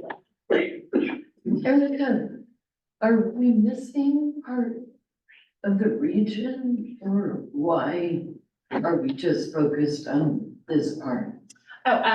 So this part was called out because there is a village center overlay Okay, and a critical corridor overlay also, and so that's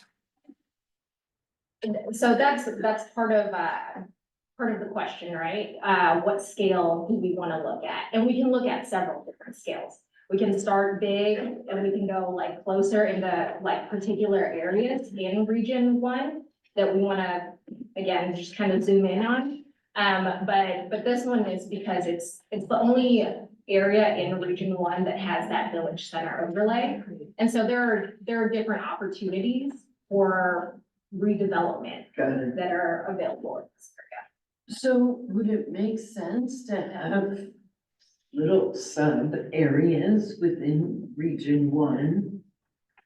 Because, I mean, we don't call it a village, but the Fort Smallwood Road, all of them. Over there by Northeast High School.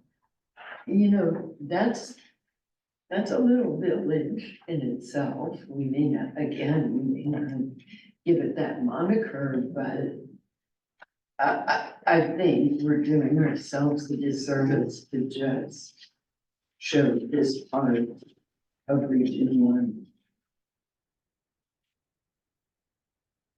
I think that's completely fair. And I'll definitely note that, and we can kind of go back and forth that, you know. Well, I'm just one of the groups, so there are other areas. Right. I think, it just goes back again to public, participation. And there's a lot more people coming out of the Brooklyn Park area Makes that's saying sense. they want this road and this area revitalized than maybe coming out of Curtis Bay area. Truth. And that's just what it is, you know, I kind of see that myself with a lot of things that we want. Yeah. It's really the squeaky wheel, like Humphrey being on that last list, so. Yeah. Can we, is it possible to get like what the definition of a village center development Isn't it? policy is, like what qualifies it That's under that? good That's, question. As part of the diagram. well, I mean, just like for knowledge. It's in your, email. Oh, it is? Your paperwork. It explains all the overlays, that was sent out to the board. So every overlay should be right in your, Okay. and the village one is in there. I just didn't see it. And the Fort Smallwood area is Page identified 12. as a village, center. Okay, page 12. That portion's in, Region 4, correct? Yeah. Right here, Oh, okay. it crosses the village. I think going back to the vision statement, it would be nice to see some of the village center around the light rail, the transportation. It would help drive less cars on the road, and it will help boost transit, to connect people to jobs, right? But I mean, this stretch is not even connected to the light rail, and we have it going through. It'd be nice to see something around that area as well. light rail. Are you looking for, say, a concept diagram focused on the light rail, or just showing a connection from, say, this village center to the light rail stations? I think both, I think all of the above, right? I think the light rail is an important connection. Going back to that vision statement of our region connects. But like, it's not even on this, you know, so it'd be cool to see that connection painted somewhere, right? Right. Okay. Mark, Yes.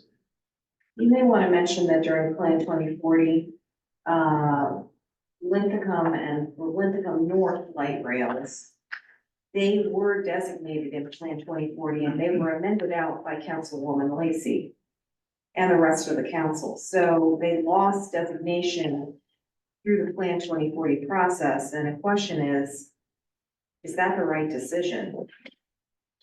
Right. Yeah, so thinking of the concept diagram that we can create for those light rail stations, and then when we do our mapping, we can talk about whether y'all would be interested in designating it as a TOD or type of overlay. Because then the question would become, if we focus on this area, how do we get people from this village center to? I mean, our whole vision is about connecting things, right? You know, Yeah. this is not even on the map, so like, how do we get from this village center to the light rail, you know? Yeah. Yeah, right, that's the problem, the highway, yeah. So, but getting back to this, why can't we have 3 slides? One that focuses on this, one on the light rail, and then the rest of Region 1.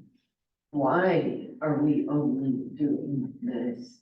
It doesn't make sense. In a to me. previous, meeting, we looked at, site development plans for the light rail area.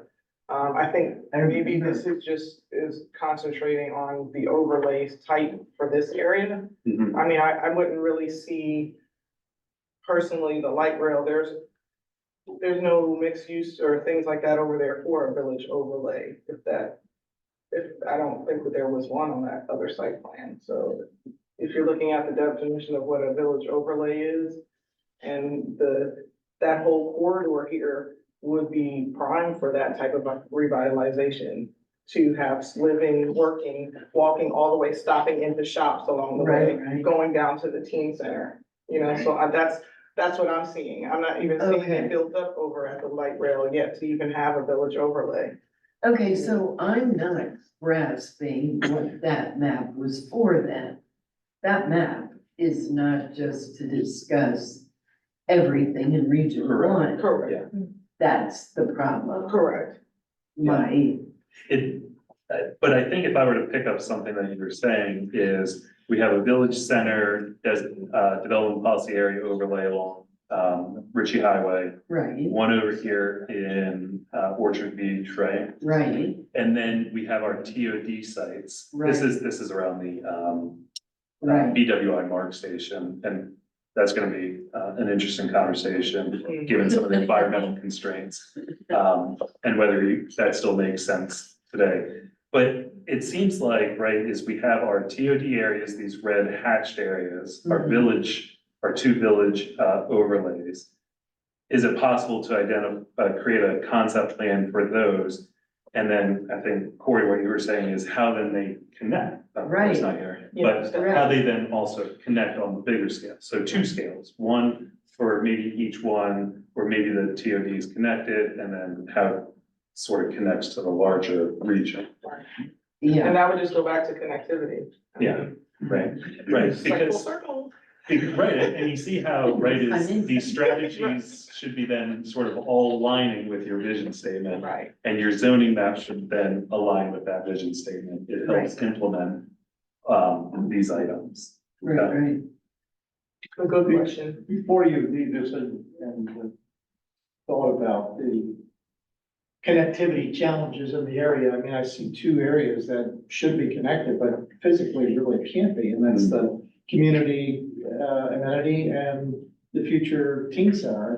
I don't understand how you can bridge that gap, because you want people to be brought into the fold at a younger age over in that center to understand what it would be like to grow up and have better access and be a part of that community arts center, Chesapeake Arts Center, but as they're growing up, they're not gonna have the opportunity. Obviously, they will, but it's not gonna be easy access, and anything we can do to try to improve the access somehow, whether it's a bridge or under or something, Well, so they can get away from the that traffic. art center is not, it's accessible to the teen center where it's gonna be built. Yeah, but it's across the road, is it not? The one behind Park Elementary. Yeah, I'm talking about where the library is, there's a school over there. Right, you do have to cross, and there's Yeah, that's what I'm crosswalks saying. and all To that, improve that, to avoid but they don't that, have to go get- under that going, we would love connectivity into Big Bernie, that'd be awesome, but as far as going the opposite direction, there's sidewalks that run the entire way with the crosswalk at the major And the intersection. crosswalk not being a problem with the I traffic. think it would be kind of scary for like a kid. to That- cross I think that it should be modified for sure, but it definitely connects, it definitely connects. So again, strong sentiment here for number 26, develop pedestrian connections It'd be between. wonderful two if you said they were next door to each other, Right. it'd be phenomenal. And then we fast forward to showing what we can illustrate is we've got this, big public amenity area. And it's bisected by this major road, so. Right. This concept diagram would then further emphasize or illustrate that connection is needed. And it also like makes people want to drive faster, because it's straight, it's straight, and it parallels the freeway, so if the freeway's busy, like right now, they take that road. So things that help people kind of slow down would be nice. So, Yeah. They will make down now traffic's crawling for 5 years. Yeah, I mean, No one's going anywhere. It's Yeah. just dead stop all the way up. Yeah, I'm sure it is. But people are forward now. Yeah. It's scary when people are flying on it. So any last comments on this illustration before moving on? We provided two, right, is Brooklyn Park and the Army Depot. Yeah, so this, the second one is, you know, definitely at a different scale. It's at a site scale. And so, and it's calling out different things. It's calling out some of the existing uses, along with things that could potentially happen. And this was kind of loosely based off of one of our earlier discussions during the economic development, meeting. But this is just another way that we could start to visualize some of these areas. And I want to emphasize that this is like very much a starting point. And so like this feedback is exactly what we want to hear, right? There's still a lot of time before the plan comes out. So just knowing like, again, and hearing some of the different places that you guys think are important to call out. And just to go back to that idea of zooming out and showing the connection and how like one area relates to another, I think that's a really good call. So that's definitely something that we'll add. But yeah, this one is kind of straightforward. It has some of the zoning that is in and around this Army Depot site. And then it also has like size comparisons to some other large sites around the county. But yeah, if there are other elements that you think are important to see at this scale too, you know, please let us know. And if you think there are other sites like this one that you want to see kind of zoomed in. Are there transit on this map? Is there what? Are the transit located, shown on this map? No, other than just the. Or do you know if there's transit here, like a bus stop or anywhere in sight?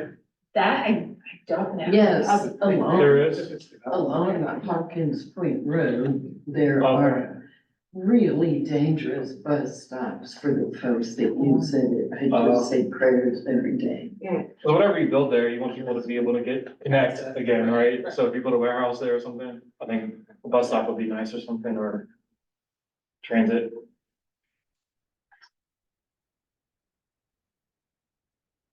Do you like seeing the planned land use designations and sort of a transparency to illustrate? Because planned land use is sort of just that general category, looking ahead of what the vision of, general categories of what the vision is for this area, right? Is this area gonna be commercial? Is it gonna be mixed use? Yeah, Or do definitely. you like to just see just a straight aerial without any transparent layer, base layer? Oh, layer. The layer's nice. Sure, Okay. for sure. Zoning gets too specific, I think, and you're gonna see a lot more colors, it's gonna make it a lot busier, so I think that's why planned land use was settled on. I think in this particular one, I think including Baltimore would be helpful too, because it's really close to this location. So seeing what they're doing, I know what it is, I mean, it's industrial, most likely there. But just for people who don't know, right, to know that, hey, what's right next to that? Because it's in the 1 mile radius, you know? They did that, Oh, sorry. yeah, they told us about that. So Eric, there's a point right there near the industrial area called Berry Point. That would be interesting if that happened.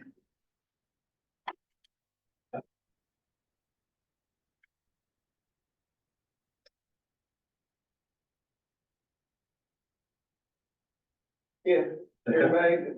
Very good. Great consensus, yes.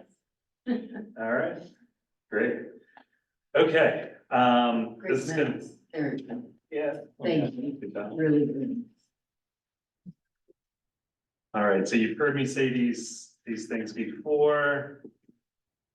You know, look around the room to see, people are like, come on, let's go through these slides, right? But again, just want to emphasize that, on May 11th, we're going to be going through our development policy area map, our planned land use and zoning, and making sure that they're all consistent, with those designations between each other. So if you have a certain zoning district, planned land use, you have a certain set of options with that, vice versa, making sure that everything aligns there, okay? Development policy areas, again, these are those very broad categories identifying where we see those economic engines, our critical economic areas like BWI and some of the industrial parks around there, as well as our critical corridors, Brooklyn Park, Ritchie Highway area. And you can see that it's sort of, in this area, falls between Region 3 to the south and Region 1 as well. And neighborhood preservation, where we really just identify these stable neighborhoods. There might be just some redevelopment or development in those areas, but nothing too major. And we just had our conversation here about our overlays. Right? Do I need to talk any more about those? Y'all are experts. In your planning report. Okay. Right? Okay, and then drilling down one step further is our planned land use. Again, sort of these broad categories of where we see development or happening or not, or the type of development that would be happening or not happening. Okay, so we've got our commercial, and then we've got several categories for residential based on the compatible zoning districts within those designations. Is it possible to get streets on that? It's really hard to figure out. So, yeah, when we roll out our maps to mark up, we'll have Okay. street names. Awesome. We'll have a few street names. It gets quite busy with all of them. Yeah. All right, we're all good with planned land use? All right. Okay, and then like I said, is with zoning, let me move this over here. So we have our planned land uses in this left-hand column, for example, commercial, just a general commercial planned land use category. The compatible or the consistent zoning districts are C1, C2, C3, C4, small business, okay? And then those zoning districts have specific or generalized uses within those, or permitted uses, I should say, right? So some zoning districts like C4 is highway commercial, that's where you're gonna find your car dealerships, for example. C1 are gonna be more of your neighborhood, local commercial type of uses, okay? What I might do is, this is a very important chart. Let me print some of these items out and we'll have them around the table on our May meeting. I always find this crosswalk table pretty helpful. So we'll have that handy. Okay. Why did you call it a crosswalk table?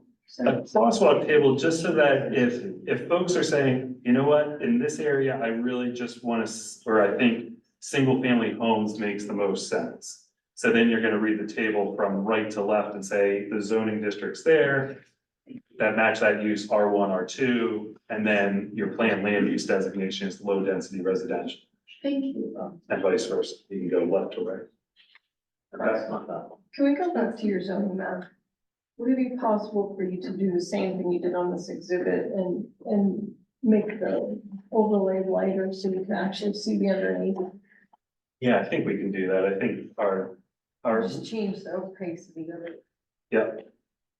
So again, it's within office planning and zoning, we have various divisions, long range plan is just one of them. At our meeting, we'll have a zoning expert on hand who can answer some very specific questions about, the ins and outs of our zoning districts. Our GIS and research team, they're the ones that prepare these maps. So again, just want to sort of emphasize that it's a bunch of departments that are working on these efforts. So I'll check with our GIS team and see if we can have that.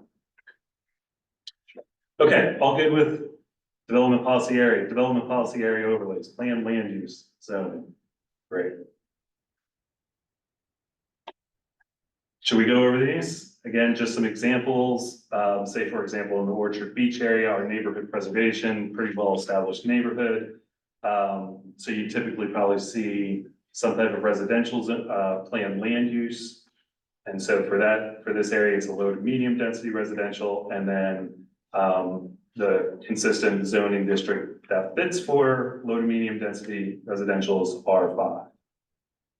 Right? So again, is when we do our exercise on May 11th, we're just going to want to make sure that these are all consistent with that. Okay. Same idea here, where we have our business park next to BWI in this area in the western part. Critical economic, you're probably gonna see some industrial plan land uses, and so you're gonna have an industrial zoning district. You know, W1, 2, and 3. You're gonna get some tricky ones, and Sam's gonna run through some of these specifically. For example, at the Cromwell site, where we have a TOD overlay because of the light rail station.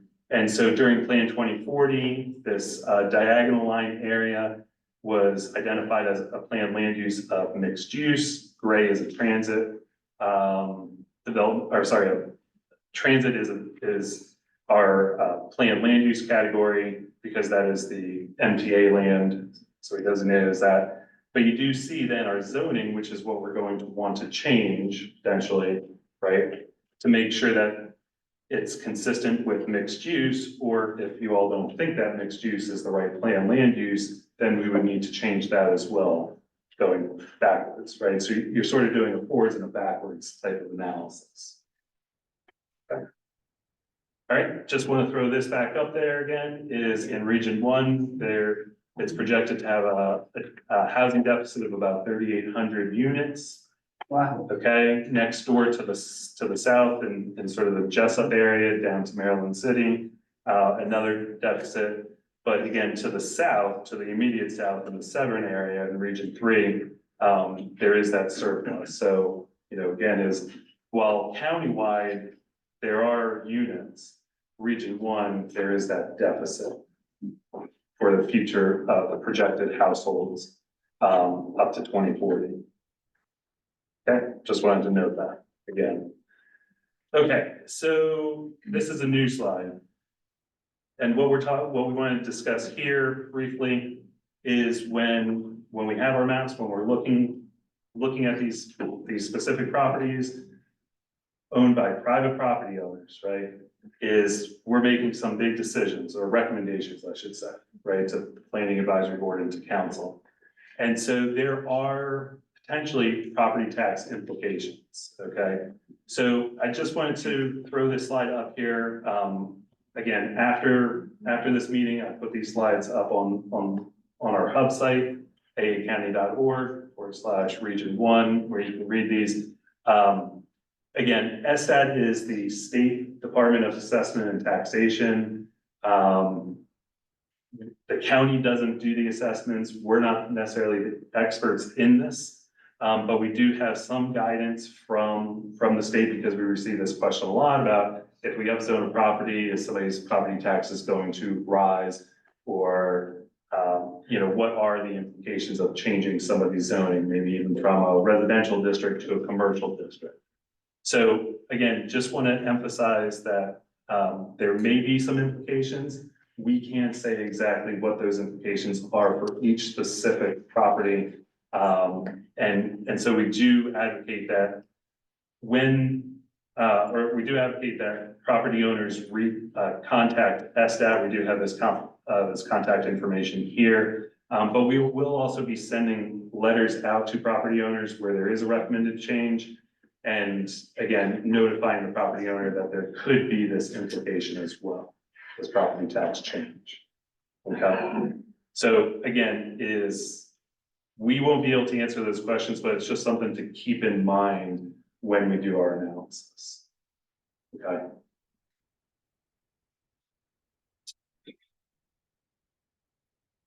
Same with non-conforming uses. For example, there was a situation in Region 2 where the current zoning was C1, and there was a auto repair shop on that property, which was a non-conforming use. Auto repair facilities aren't allowed or permitted in a C1 zoning district. And the stakeholder advisory committee for Region 2 said they're, you know, a good neighbor, they provide opportunities, job opportunities, they provide a service within that area. We want to upgrade them to C4 to make them conforming.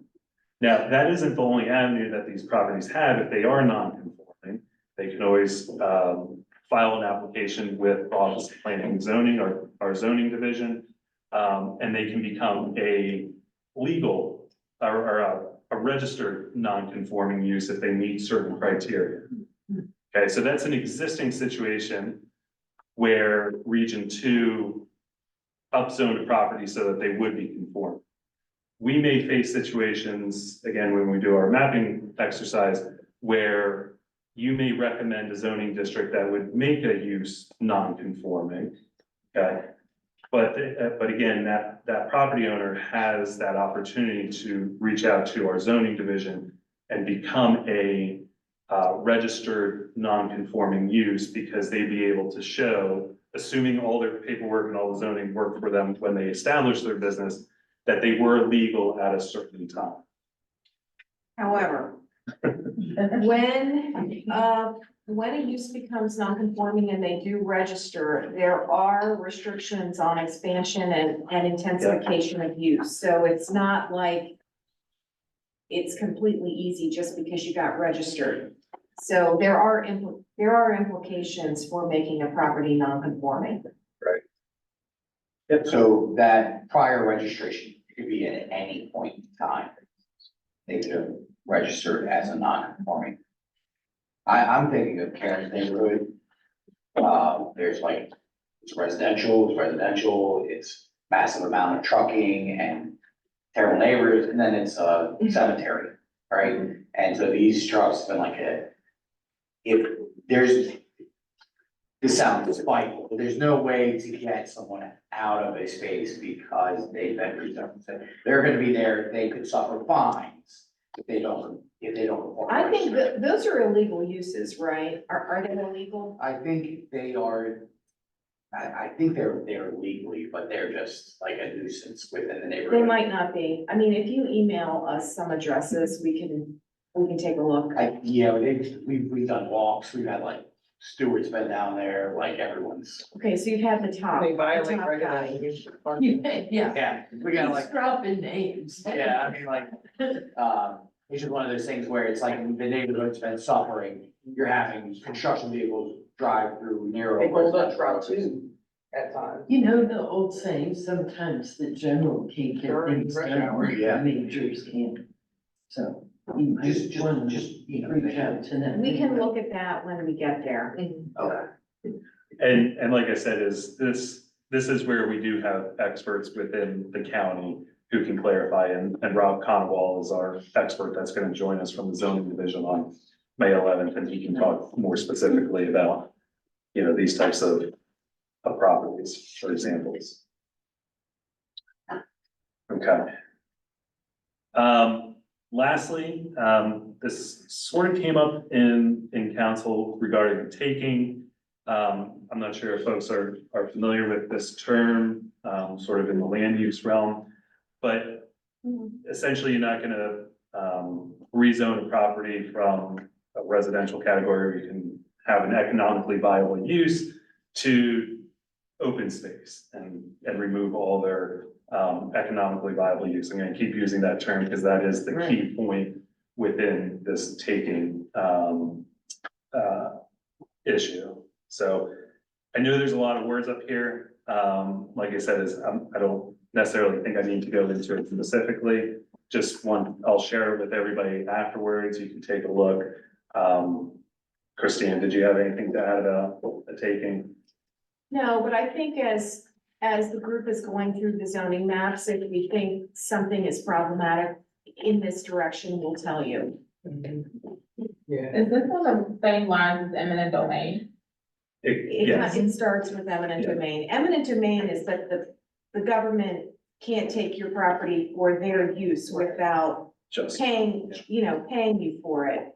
But then there's also takings morphed into dealing with regulatory restrictions that are so strong that they take away use of property. So for zoning, we're kind of talking about the latter, but you're completely right about eminent domain. That's kind of the first piece of takings. So again, just wanted to address these issues that could come up, and hopefully, you become a little more educated in this so that you can make feel confident about making decisions then on private property. Right? And there is, I mean, if you really want to have a good read about takings, if you go to the American Planning Association website, they have a very long page about this. You know, insomnia, could help with that. And it's long. Well, I was looking at it today and I was like, wow, that's a lot of information. But it's comprehensive if you really wanted to dive into it. And again, feel free to reach out if you do have any further questions, say about property taxes, non-conforming taking, we can try to help answer those or point you in the right direction. Okay. All right, so as we go through and mark up the map, we are going to identify where these changes are going to be, these either rezonings, planned land use changes, development policy area changes are going to be. We're gonna note them on a map, and we're also gonna include them in a chart because we need to sort of have these breadcrumbs to identify why these were changed, so that, you know, in the future, if anybody needs to go back and understand the reasoning behind it, and have a record of this. So if you were to look in the Region 2 plan, in the appendix is where we have a table. This is just one row of that table where we just have some location data, acres. And then we include what your recommended planned land use is for that specific property or properties if it's an area. And then what your justification is. We're gonna ask you, right, is why are you making this recommendation? So we're gonna include that in that table. And then we include what the Planning Advisory Board recommends, what their, if they have a justification, we may or may not include that based on any changes to how we're addressing this table in the future. And then ultimately a final recommended planned land use. This will be the Office of Planning and Zoning's planned land use and justification, but again, the record of your all's discussion and recommendation is included in this table that gets forwarded to County Council. They review this. And they take that into consideration. Okay, so we create these tables for planned land use. We'll have a table for development policy area, as well as then our comprehensive zoning table here at the bottom. And again, you know, it's just a little bit wider, but the same idea where we have SAC zoning, justification, PAB, final recommendation, and justification. And if you want to take a look at that information in draft format, you've probably been on the hub site for Region 1, but the hub sites for Regions 2, 4, and 7. As you get into the, I think it's the red bar, right as you scroll down, we have all the links there. The zoning tables will not be in the region plans. They go into County Council as 2 separate bills. They have to. So the zoning tables are separate from the region plan, but you can get an advanced look at where you're going. Thank you. And just so that we're all organized about how we're tracking all these changes, you'll see us adding codes to this right on the left-hand side. In that second column, PLU is planned land use, R2, we're gonna be R1, -LRL would be Laurel, we're gonna have our own abbreviated community codes, Ferndale, for example, and then the change number. And again, just an example of how we're tracking all these changes, whether it's an owner application, whether they submitted one, and we're just providing a recommendation based on that. If it's OPZ staff recommended change, and then if there's a companion change, like adjacent to that property, that should also change based on, you know, if one domino falls, maybe a second domino needs to fall as well. Your recommended changes, and then any owner applications during these other processes as well. Okay, so just know that everything's gonna be coded here and we can track everything in the future. I think last item here, Sam, I know I'm running into your presentation here. Just wanted to bring this up. Karen, you had asked for what some of the differences are between our mixed use districts. We can go over this again at the beginning of our May meeting as well. What I'll do is I'll also send you in a follow-up email, I'll send you a link to where you can find these exact tables within the county code, just so that you're more familiar if you want to make a recommendation to a specific mixed-use zoning district, because I know that was of interest to a lot of folks, and maybe you don't know exactly which one you may want to recommend. This sort of charts all that out, and maybe more specifically looking at the net density here at the bottom, where you do have 7 units per acre versus 15 units per acre and up to 22 units per acre. So a big difference between your lowest and your highest. Okay. Mark, are you gonna talk about mixed use reform at all? I think you should. Okay, so during the Region 2 process, there were situations where the group looked at these zoning districts and said, you know what? None of these actually reflect what we actually want the zoning to be, or how to guide development for some of these specific areas. So what Region 2 did was identify the area using planned land use as mixed use. And then within the document, within the plan itself, said, for example, Laurel Park, because right now it's zone W1 and needs to be for horse racing. We know that's going to change in the future. The planned land use is mixed use, but they said our vision for Laurel Park, when there is zoning reform for our mixed use districts, we envision it to be, 6 stories. We envision, a certain density, and it should have this type of character, and whether they got into certain percentages for a mix of types of uses within that property. But what we did was, again, sort of narrative of what their vision is for that area without necessarily changing the zoning for that during the planning process. All right, so I'm gonna piggyback off of that a little bit.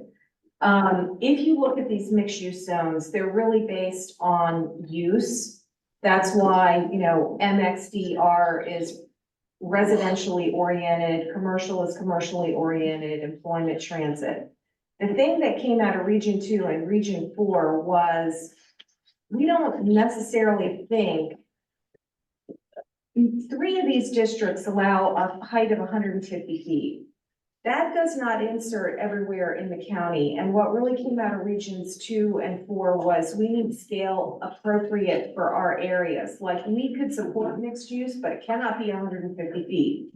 So the planning office right now is looking at mixed use reform to convert this from use-based to scale-based, so that maybe in the south part of the county, which is very rural, you would have mixed use that would be no higher than 2 stories.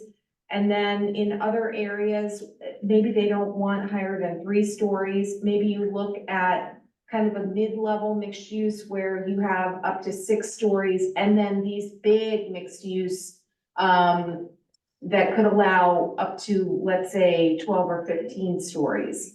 So it would be a different way of going at mixed use. The other thing that happens in these use-based mixed use zones is that you have to have certain percentages of the mix. That's telling the market what to do. And if the market doesn't want to do that, a lot of times it means it's just not going to happen. Right. So allowing the market to determine the use on its own, but identifying the scale that would be appropriate. Now, you're still going to be recommending mixed use in areas, and then the big question in my mind, are you going to recommend new areas? And do you want to add some qualifying information about what kind of scale is going to be appropriate in those areas? So how are you going to dance that dance of how high something is gonna work if the market developer says, no, to make this viable, it's gotta be higher than 3 stories? How is that gonna happen? If something is not appropriate scale-wise to go into a community, it probably shouldn't go there. So now, you cannot do mixed use reform of these zoning districts without going to county council. I mean, they have the ultimate authority. So we can prepare a bill and the county executive can ask for it to be introduced, and then it's gonna go through that process at county council. And a lot of that is gonna be, figured out, but I will tell you, mixed use isn't working well right now, so we have to do something, because we have, I think, pent up demand for it, but we don't have regulations that work. We can make all the recommendations we want in the world, but if the regulations aren't right, things will not happen. And can I make a comment? Occasionally when there's, major changes to section of code like this, county's done a really good job to collaborate with the development community to seek input. So it's not necessarily in administration dictating heights and such. We tend to have a cohesive relationship with the county so that, you know, actual developers and builders can provide input. So I'd imagine that there might be an opportunity for that. That's good. I was hoping to hear that word. Well, yeah, Collaboration. that is true. I think our intention for mixed use is to do some kind of focus group where we do get input and then they're able to review the draft code language. One of the funniest moments I've seen in sports, whatever. Edward Mark just gets drafted, walks off stage, gives high fives to a bunch of little kids, and then who's gonna be there? Her brother, her parents.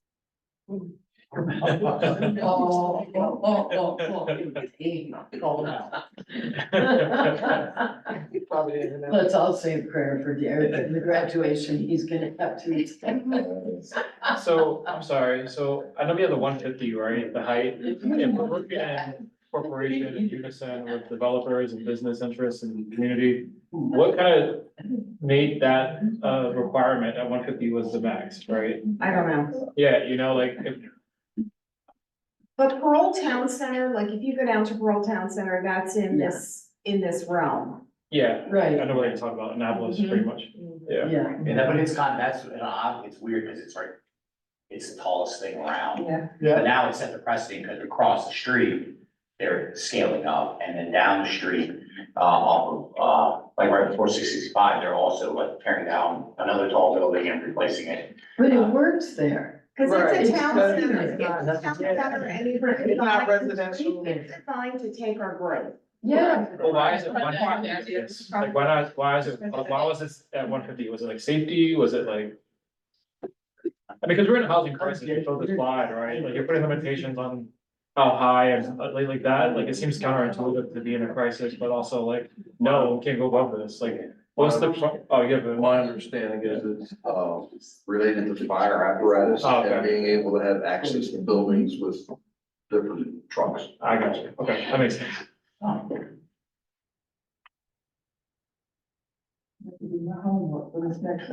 So again, it's when we have our conversation in May, and there is that planned land use for mixed use. Looking at these districts and thinking, is one of these appropriate now, and does it reflect your vision?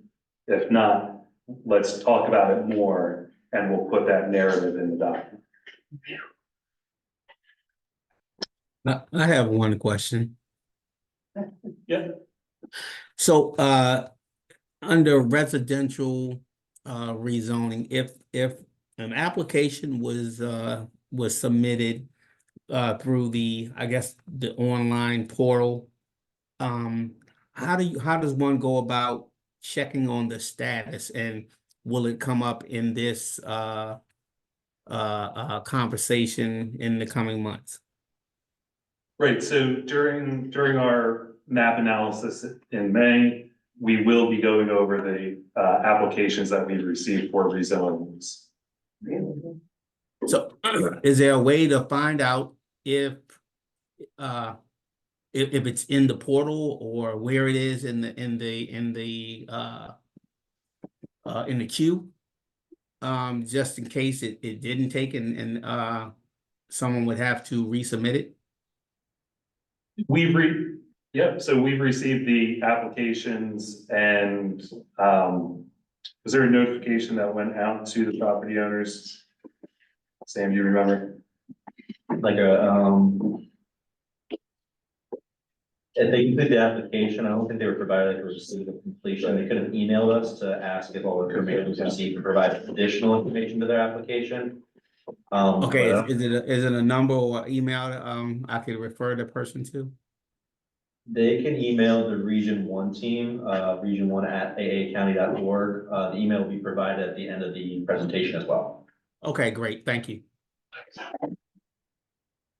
Okay, so with that said, is we do have our conventional zoning districts for mixed use. There are certain overlays that apply within Region 1. We have a BWI mixed use overlay here to the northwest of the airport. So there are within this green area, the base zoning district could be W1 or W2, an industrial district. But because it's within this BWI mixed use overlay, there are certain additional benefits, or there's flexibility for those property owners to go to a higher density or additional height in certain cases, or additional permitted uses.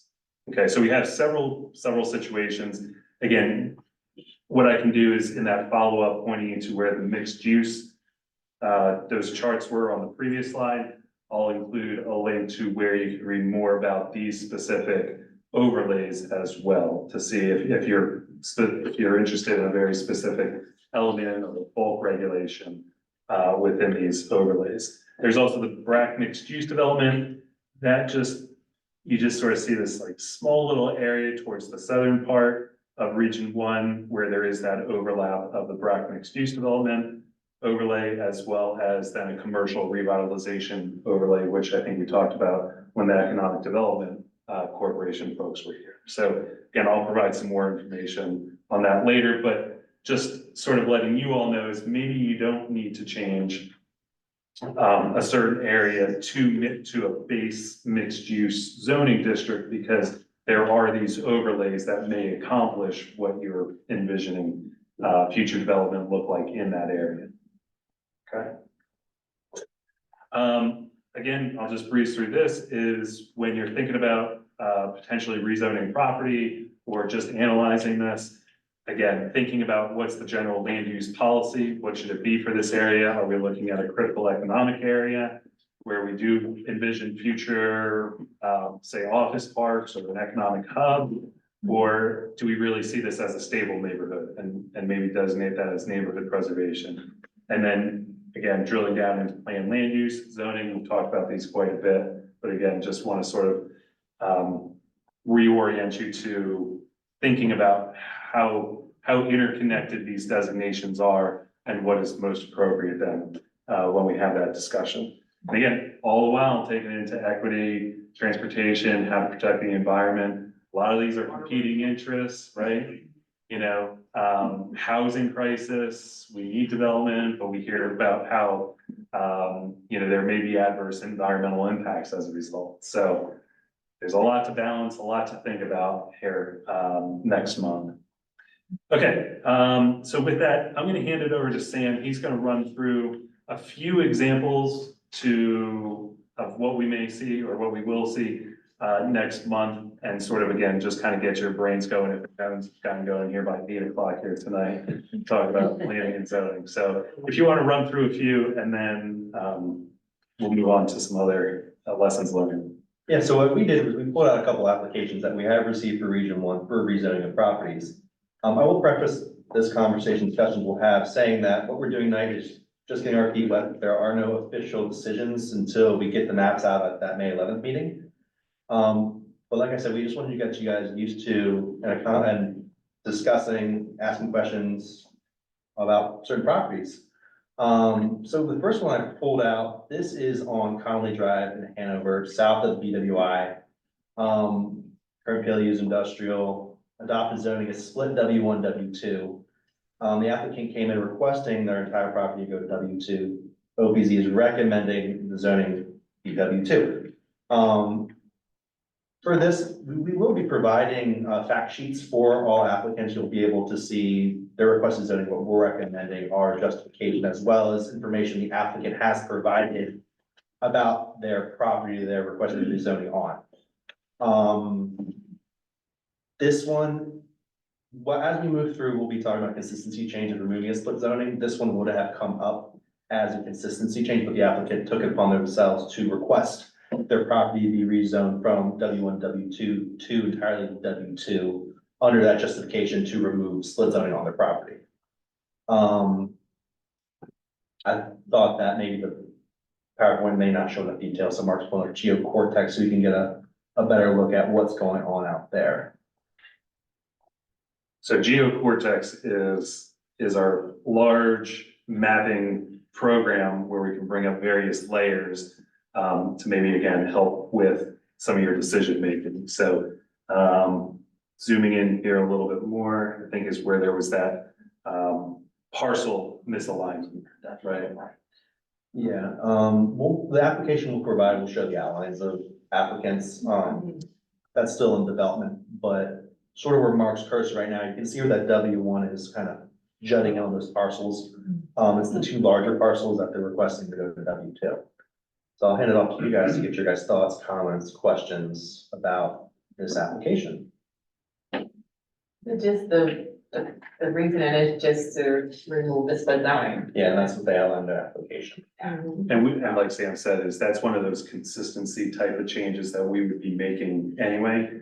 But the applicant didn't know that at the time because we had this, we opened up the application period earlier than them seeing our recommendations. So you just mentioned that would be something we would have recommended automatically. And that's something that we're gonna go through as well, when we're looking at someone previously colored outside the line a little bit, we're just gonna clean that up. But in this case, because it's the applicant and we are tracking the applications, Gotcha. there will be a stance that you, or a recommendation you guys provide, like Mark's on, those tracking information saying this would be, it's easy R1 Hanover 12. On that line item, will show your guys' recommendation as well as justification, which could be agree with the OPZ, or it could be something along the lines of removing split zoning. But if they did send an application in, this came up, we might have automatically. we would. Yeah, okay. Yeah. Are we also proposing more W2? Yes. The majority of the parcel is already W2. It's one of those slight zoning misalignments that they're requesting. I mean, it looks like the whole area to the east is being proposed as W2. What about that, W2 that doesn't align with property? Yeah. It's to the south at all. So, that's really not aligned. Yeah. Yeah, on Queenstown Road, I believe. You guys are eager to do this, I sense. Yeah. You're like, we're talking about a couple properties here, you're like. I mean, we could show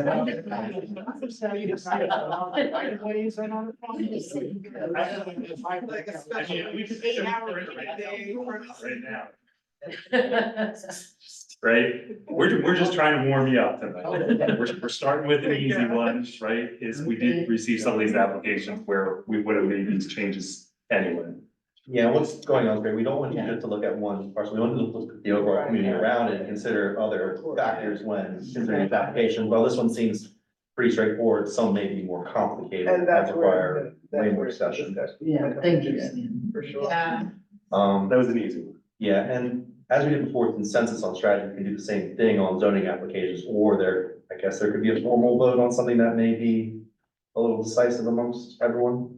But moving on to the next one, this was up in Brooklyn Park. This is located on Bon Air Avenue, corner of Bon Air and Upland. The applicant is requesting R15. Current zoning is R5. The Office of Planning and Zoning is recommending R5. Because of the surrounding communities established at that R5 density already, the adopted plan land use is low, medium density residential, which is already consistent with R5. The applicant came in requesting R15.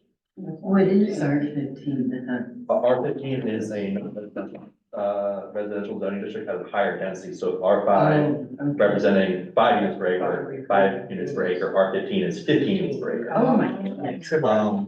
Yeah. Oh, my goodness. They provide an explanation. Yeah, the explanation that they provided was that they want to be able to basically allow access uses for like missing middle. They want to basically build the property a little bit more to provide additional housing units. They're not looking to redevelop something that's way more intense to R15, but they'll be kind of what I can ascertain from their application, can redevelop the property to provide maybe over, under, or quadplex, something that's permitted in R 15. Gotcha. How big is this property? That's really tiny. It's at a row house? Yeah. It's a single family detached, in a sea of single family detached. It's I think it's a Nice nicer drive. style. It's probably. That's the building where you want to go. I mean, it's probably 1,500 square feet.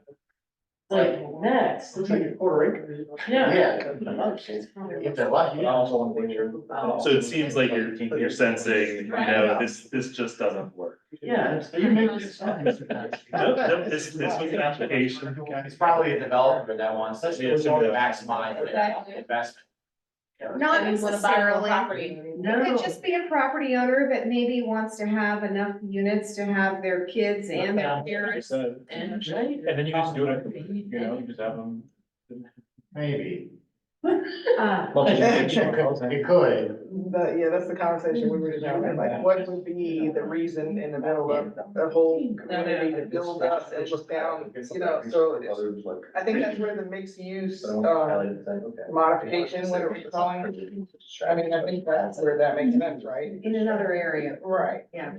it just makes sense, because then you're regulating. Buffer area, buffer. Yeah, it's a well I established. mean, but some people say, I mean. I think if you keep going to other areas, you get more sprawl, you get more traffic, you get more pollution, you get more headaches, right? So like, balance, So on an application like this, we So only can make a judgment on whether we agree with the change or not, right? And then, but we never know what the intended use is, right? So we're making a zoning judgment based on what we think is best for the area versus, because like, if this guy's moving in like 6 generations of his family and he wants to live together, that sounds like a great story. Ultimately, probably doesn't fit the neighborhood, but we never know what the end use is, correct? Right. Right, because within these zoning districts, you have a variety of uses, permitted uses. It could be any one, you can't, during this discussion, you can't say, no, I just want this to be a grocery store, right, a small grocery store. There's a whole list of permitted uses that. Or now would also- I build it up and now I'm getting a license for Airbnb. Yeah. And, people are coming through on a regular basis. It's not the homeowner. I mean, who knows? You know what I mean? At the end of the day, I think that's what we need to find out and need to have a conversation about. So, Dan, I want to go back to what you had said was you're either gonna say you agree or disagree. What you're gonna do is actually make a recommendation for a zoning district. So while they may be requesting R15, and I know this is, I think there's agreement here that this should just stay R5, but in another area, you can say, well, they requested R15, but maybe R10 works. So not what's existing, not what OPZ is recommending, and not even what they requested. You could pick a completely different zoning district, as long as you all can come to a vote or consensus on what the justification is for that recommendation. And I think, Sam, you still have that, is that one the next one? Yeah. And then the property owner would get a letter, so if this would change, they would get a letter saying that it is changing, we take a recommendation that's different from what you've asked for, and then they have the ability to continue working through the process. Right. Either for what they want or they agree. It's like applying for a loan. They might give you less. And take it over here. All right, let me pull this up for a second. Sam, I'll let you. I think this is a good example of Mark was, what was just discussing. This is 1050 Cedar Avenue, located in Glen Burnie. You have 695 to the north, 97 to the west. The current zoning is R1, R5. The applicant is requesting R15, citing kind of the existing conditions to the south. OPZ agrees with that R15, thinking it would be a good opportunity to increase housing capacity. The parcel is largely undeveloped. I think there's one structure located to the west on the parcel. But like Mark said, you don't have to agree with R15. I think R10 would be more appropriate. That's something you guys can recommend. Mark's zooming on it now. Keep going. But I think another important thing to highlight on this one would be some sort of like companion change. You may make a zoning recommendation on an application, but if you see something nearby that say, okay, well, that's also a parcel that could be a part of whatever future development that could come out in this area, you could make a companion recommendation, once again, looking at the entirety of the community, saying, okay, if we do that here, maybe it's more appropriate as you radiate out from that centralized location. Who owns the property to the north? I think that's SH. Yeah, that's what I figured. Yeah. For mitigation. Was BGE down here? Yeah, BG needs to Yeah, I south. don't see that being an opportunity. State roads. Yeah, and we'll have this information, if, okay, there could be a companion change, we can look into property ownership and say, okay, well, it's state roads, probably not an opportunity for a companion change. But if it was owned by someone else, maybe there would be an opportunity there to have a companion change along with the zoning application. So you said probably not because of. Because it's owned by state highway. On the other side, right? Yeah. Probably right, I think. So if that property to the north was not owned by SHA and was owned by a private entity, then you might want to zone both of those. You might want to look for opportunity with both of them. But because it's a state highway, there really isn't an opportunity there. And it's all. Property surplus. But again, it looks like it could be mitigation back too. Yeah. And there was that House bill, right, that just passed where if there's a state property that was reasonably surplus, that there would be additional density and like attributed to that. Okay. We can provide some more information, but you know, with some of the state or federal land, you know, you may want to think about rezoning that as well, just in case it does get served. They're exempt, you know, they would be exempt from local laws. I just think about where she brought up the intersection, Maple and B and A, and there's like 14 houses going in right next to the on-ramp, like, so that was zoned residential right next to a highway. You know what I mean? Like, I just went downtown and I'm driving off of 395 and there's literally a condo unit, I could like knock on the window as I'm driving by. But like if we're like he mentioned, if we're headed to like housing crisis, we're gonna be 4,000 houses short. Right. I guess we got squeeze them. Right, another thing to consider is transportation, so looking at the road, to get into this property, it's a 2-lane road, I don't think that there are shoulders on this. No. And you're coming out here to Ordnance Road, or you've got to sort of cut through these subdivisions here. Yeah. Which is it's a weird road network, but, so again, taking that into consideration, right? Housing crisis, road network, environmental impacts, again, just throwing it out there. Mark, while we're on this is Yeah. slightly off topic, move your cursor so the map moves to the right. So the map moves to the right, Yeah, you're pushing, yeah, I'm pushing it. and here's Arundel Hills Park. That's on the There's a outside. Arundel Park. Okay. But unless I'm blind, anybody that comes down Furnace Branch Road, it goes underneath, right on the left hand, all right, keep going to the other side of 97. Keep going to the left. Oh, left this way. Don't go all the way up, but right there where those woods are, where it floods out, Yeah. there's a subdivision sign that just went up this week. Yeah, in this layer, what we can do in GeoCortex, this mapping program, is we can bring up where there are subdivisions proposed, or if there's commercial development proposed as well. And get some more information on that. So, you know, like I said, everybody knows that part of the road floods, and all of a sudden we're seeing a subdivision sign go in there, so I'm having, you know, serious questions on how developable that land is and what they're proposing. So tomorrow when it's daylight, I'll be reading it. Yeah, and again, we're, like we mentioned before with those types of zoning changes, where we're removing the OS zone, where that was based on those antiquated floodplain maps. Office Planning and Zoning's position is that, the environmental regulations through the subdivision section of the code should protect those natural resources adequately.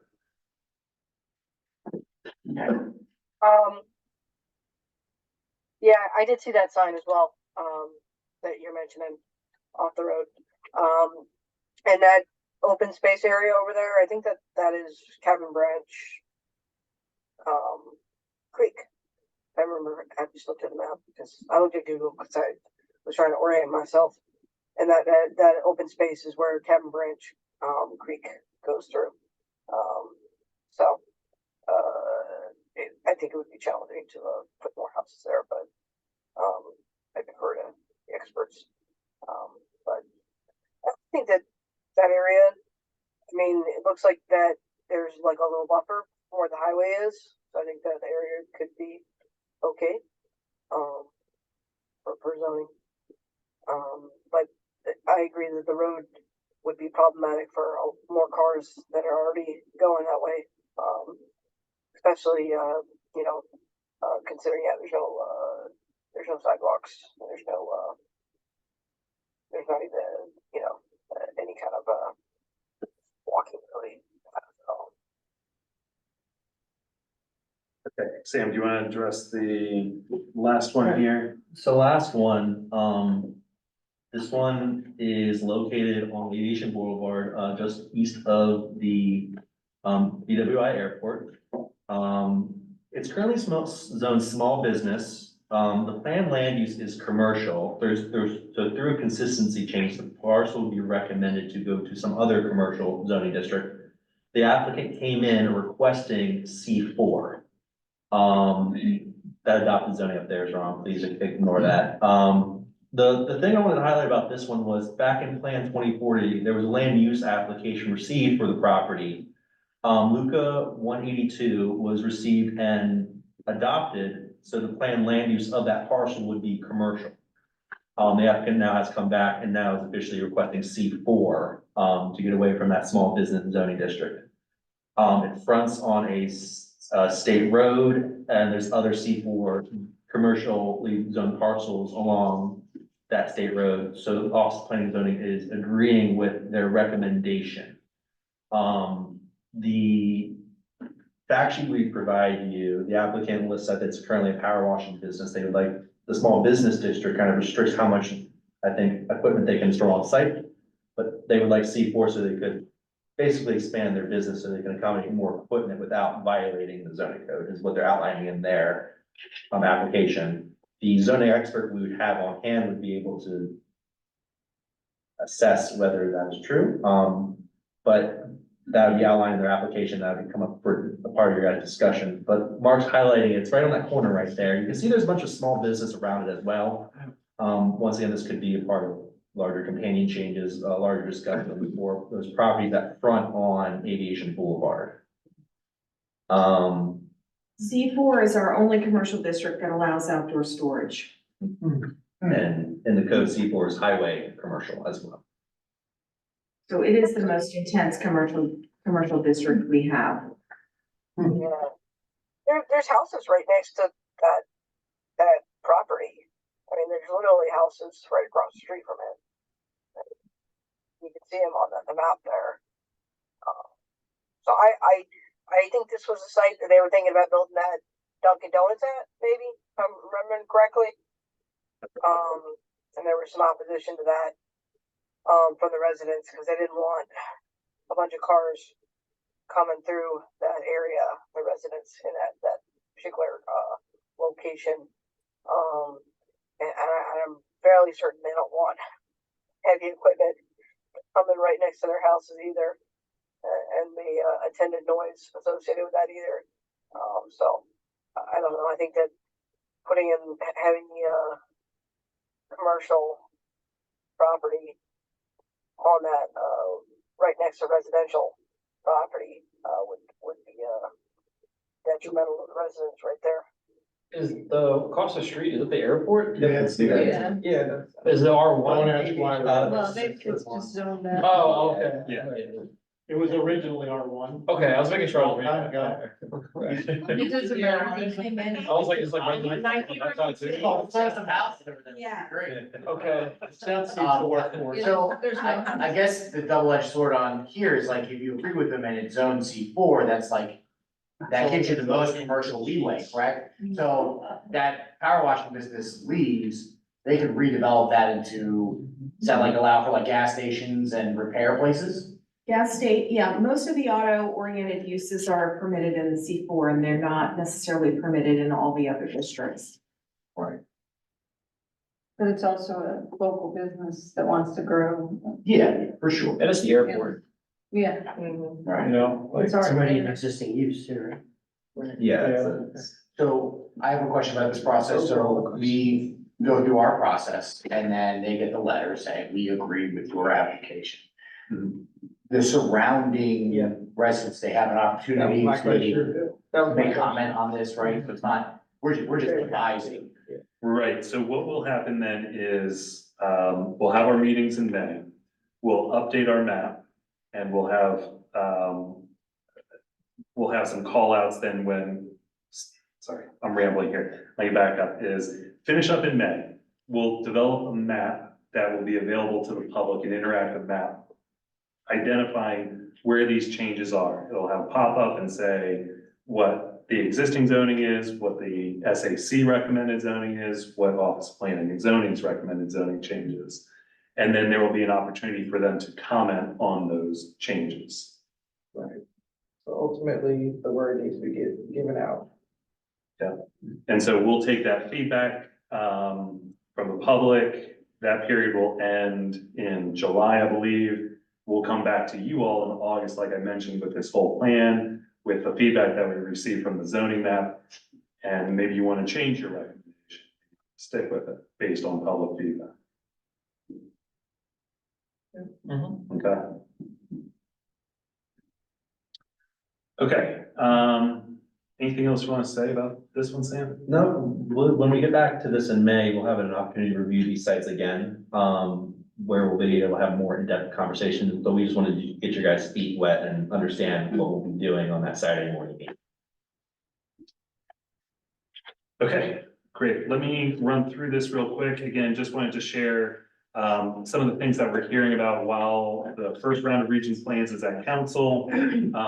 Maybe some of these things won't surprise you, or maybe these things will sort of get you thinking about things that we should be doing here to, like I said, land. What I heard from our Region 2 chair was land this plane smoothly. Okay, so making sure that the public is aware. Like I mentioned at the beginning of the meeting, we have all these opportunities where we've been in person, we've been virtual. We're trying to get the word out, trying to get feedback from people, but we are still hearing at council meetings. I never heard about this process. I'm upset that my land's being rezoned, X, Y, and Z. So what I would just really encourage you all to do is, as representatives from your community, just help spreading the word. It's a two-way street. Share your information, but also get some information back from the public.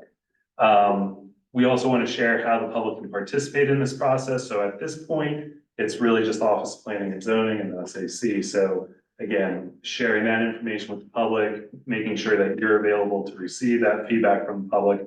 But then when we go through the Planning Advisory Board process, there will be that opportunity for the public to comment, as well as then during the council process. And I just always like to include this link for how to participate in the council process, because you can submit testimony ahead of the meeting in writing or email, or you can actually go to a meeting and submit oral testimony.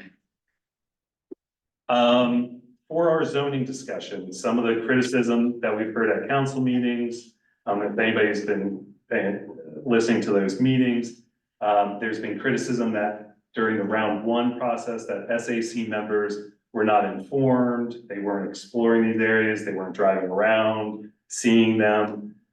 So again, just kind of encourage you to come drive around your community that you represent, maybe drive around a wider area to better understand what some of your other SAC members might be describing, or why they may have that type of position. But again, we will also want to be deliberate about our discussions as well, to make sure that we are stopping at each property, and if we're not seeing consensus, having a vote and being very deliberate in understanding what your justification is for any of these potential changes. Can I jump in 1 second? Yeah. So those little three-letter, community abbreviations that are in the zoning numbers, I mean, you are gonna send them lists of the zoning applications right. prior. So, you know, wherever you live, if you decide to go look at all the applications before the meeting, and then you bring your eyes back to the community, it's super helpful.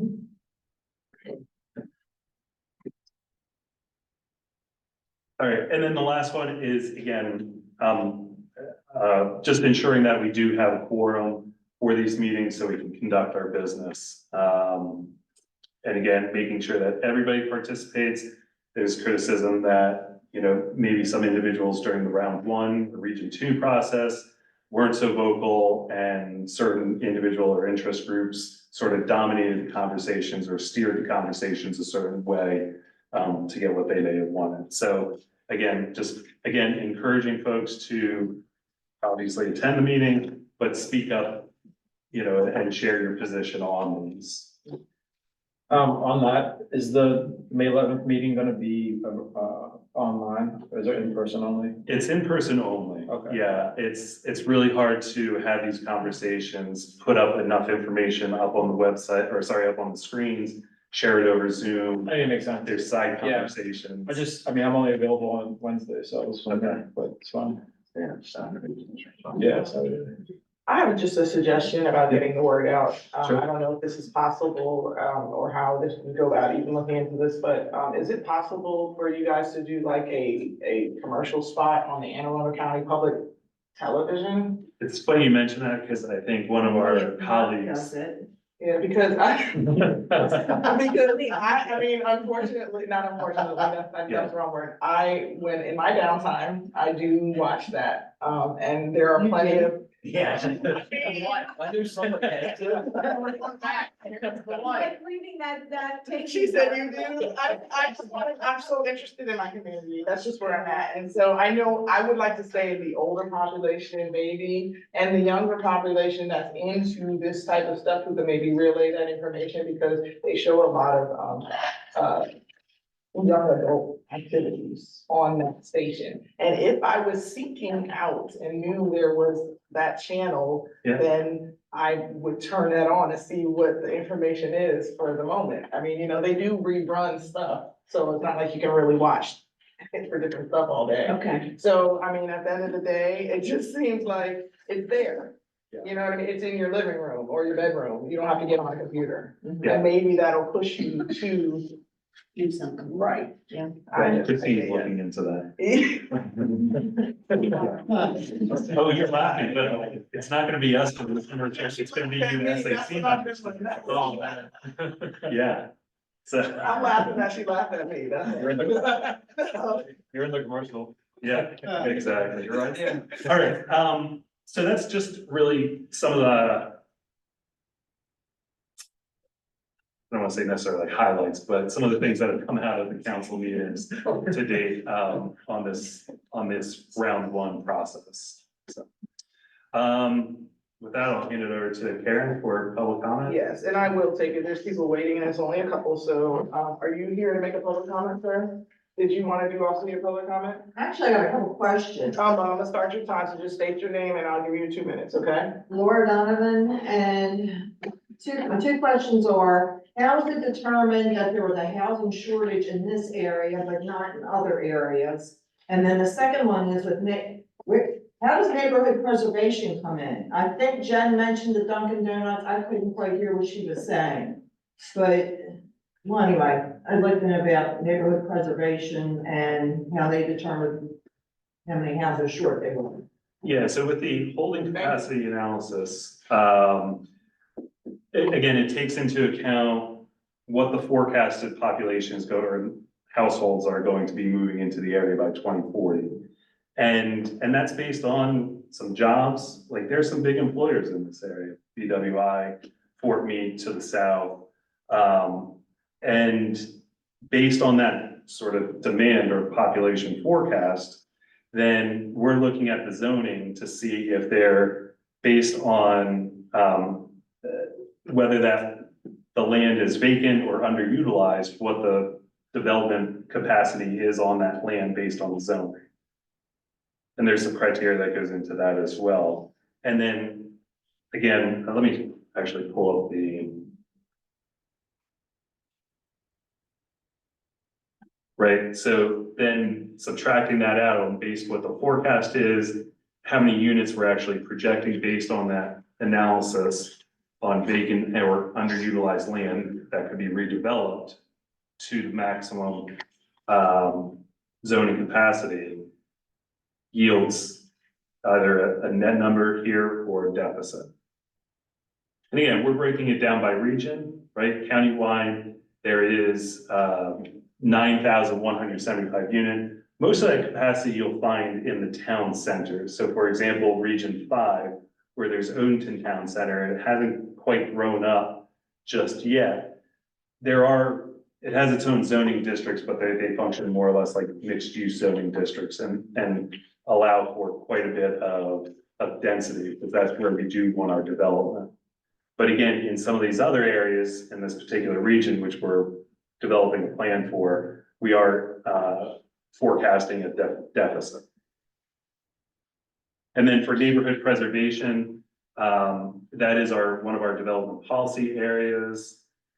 And the idea there with neighborhood preservation is we're not expecting, there might be properties, vacant properties that nobody has actually built a home on. We anticipate that those could just be redeveloped into a single family home. It's not gonna have a major impact on that neighborhood. Or maybe there is that corner store or corner property that's zoned C1 or C2 or so that could be redeveloped into a commercial use. And again, we're not expecting that to have a major impact. It's mostly a stable neighborhood, maybe just some small or limited amount of redevelopment within these areas. But you also asked about, you made a comment in reference to neighborhood preservation about how a Dunkin' Donuts could be proposed. That development, the development policy areas and the planned land use are policy things that are in the region plans and in Plan 2040. They are not regulatory. Zoning, the zoning maps and the zoning regulations that are in our county code are the things that really control use and have the force of law. Okay, so off the top of your head, what do you know about that stretch along BWI aviation? Nothing? I see you shaking your head. No, and remember that our planning, our Office of Planning and Zoning has about 90 staff in 3 divisions. We're just the planning division. I know a lot of things, but I don't know everything. No, I respect that. I just, sometimes people do. Yeah, I don't know the I area don't. you work in, so that's why I asked. No, but I can clarify my comment. In the interest of time, if you guys can just email for additional information, to the Region 1, at ANR.org, you can ask questions as well. All right, thank you all. Thank you. Any other comments here in person? Otherwise, what I can do is, if attendees online had any questions, you can use the raise hand function and we can patch you in to talk or ask your question. So Mark, on your next steps, is it 2 meetings? One on the 11th, one on the 15th? Okay, Yep, and then we'll have our last meeting in August. okay. Yeah. So, Karen, I'm not seeing anybody raise their hand from online. Okay.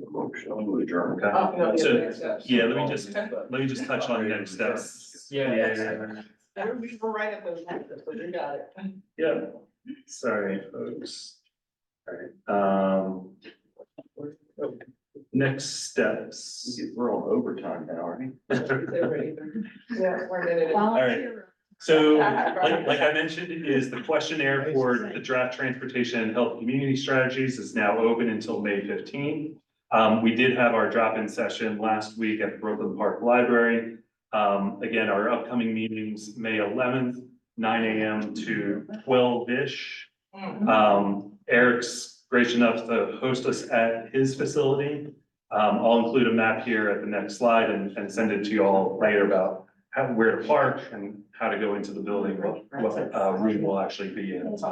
So that'll be our first meeting where we roll out the maps, talk about them, draw, right on them. May 15th, we'll continue that conversation. The goal is really finish it then, otherwise we would need another meeting to finish up. So let's get everything done here in these 2 meetings. And then, like I said, is after you're done with your zoning analysis, we're writing the plan, we're getting the map ready to go out for public feedback. And then we reconvene in August and we put everything together, and you'll be able to provide a recommendation on those items at that meeting.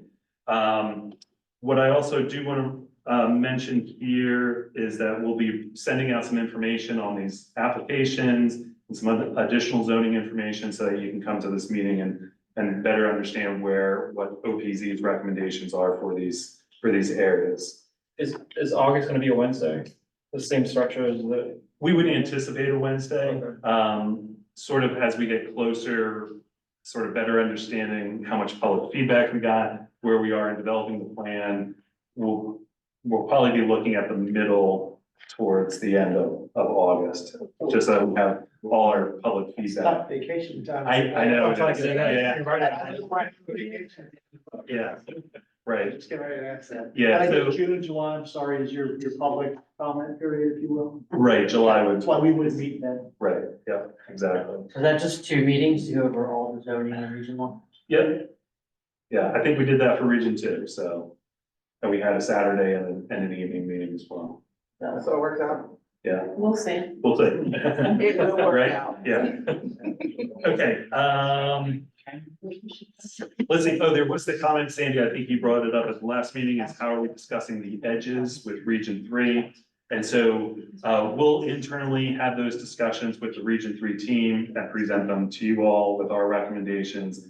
And we'll bring them back then to, after your meeting on May 11th, if there are those discussions along the edges with these other regions, we'll discuss that internally and again, share that back out at the next meeting. Okay, so, okay, so last slide here, again, I'm just putting this up here so you get a general idea. Eric, if you want to make any additional comments, but again, I'll send this in an email so that you have it more readily available. But again, parking in lot A, towards the rear, and then we'll be in built, room A300. Can I hear hot breakfast? Yes, so Didn't hear my breakfast. hot breakfast being a toasted bagel, maybe? Maybe an apple? Right. Not for me. If you're used to the mindset. Yeah. Version, I will say this, I offered, but respectfully, it was declined, so. Right. And You the all are county is cons- very frugal, so we're not, you're not gonna have like. Yeah. Oh, yeah. So you get is you all are considered county employees by That was a really. association as a volunteer on the committee. We're gonna have So- time bars. Yeah, so we'll go to Panera Bread and get some bagels, cream cheese, coffee, orange juice. If you all make some additional recommendations, so we got some tea and Velveeta. Nicole was the only one that chimed in and said, hey, how about some of these ideas? So we're happy to respond to that. Nice. Okay, so let me know if you have any additional ideas for Panera within reason. So, Or if Okay. you wanna bring a blueberry cobbler, for instance. Yeah. Okay, so I know that was a lot. Thanks for bearing with us. Tied up some loose ends and hopefully set the stage here for our May meetings. So motion to adjourn, Adjourn. second, all in favor? Aye. Anybody opposed? See y'all.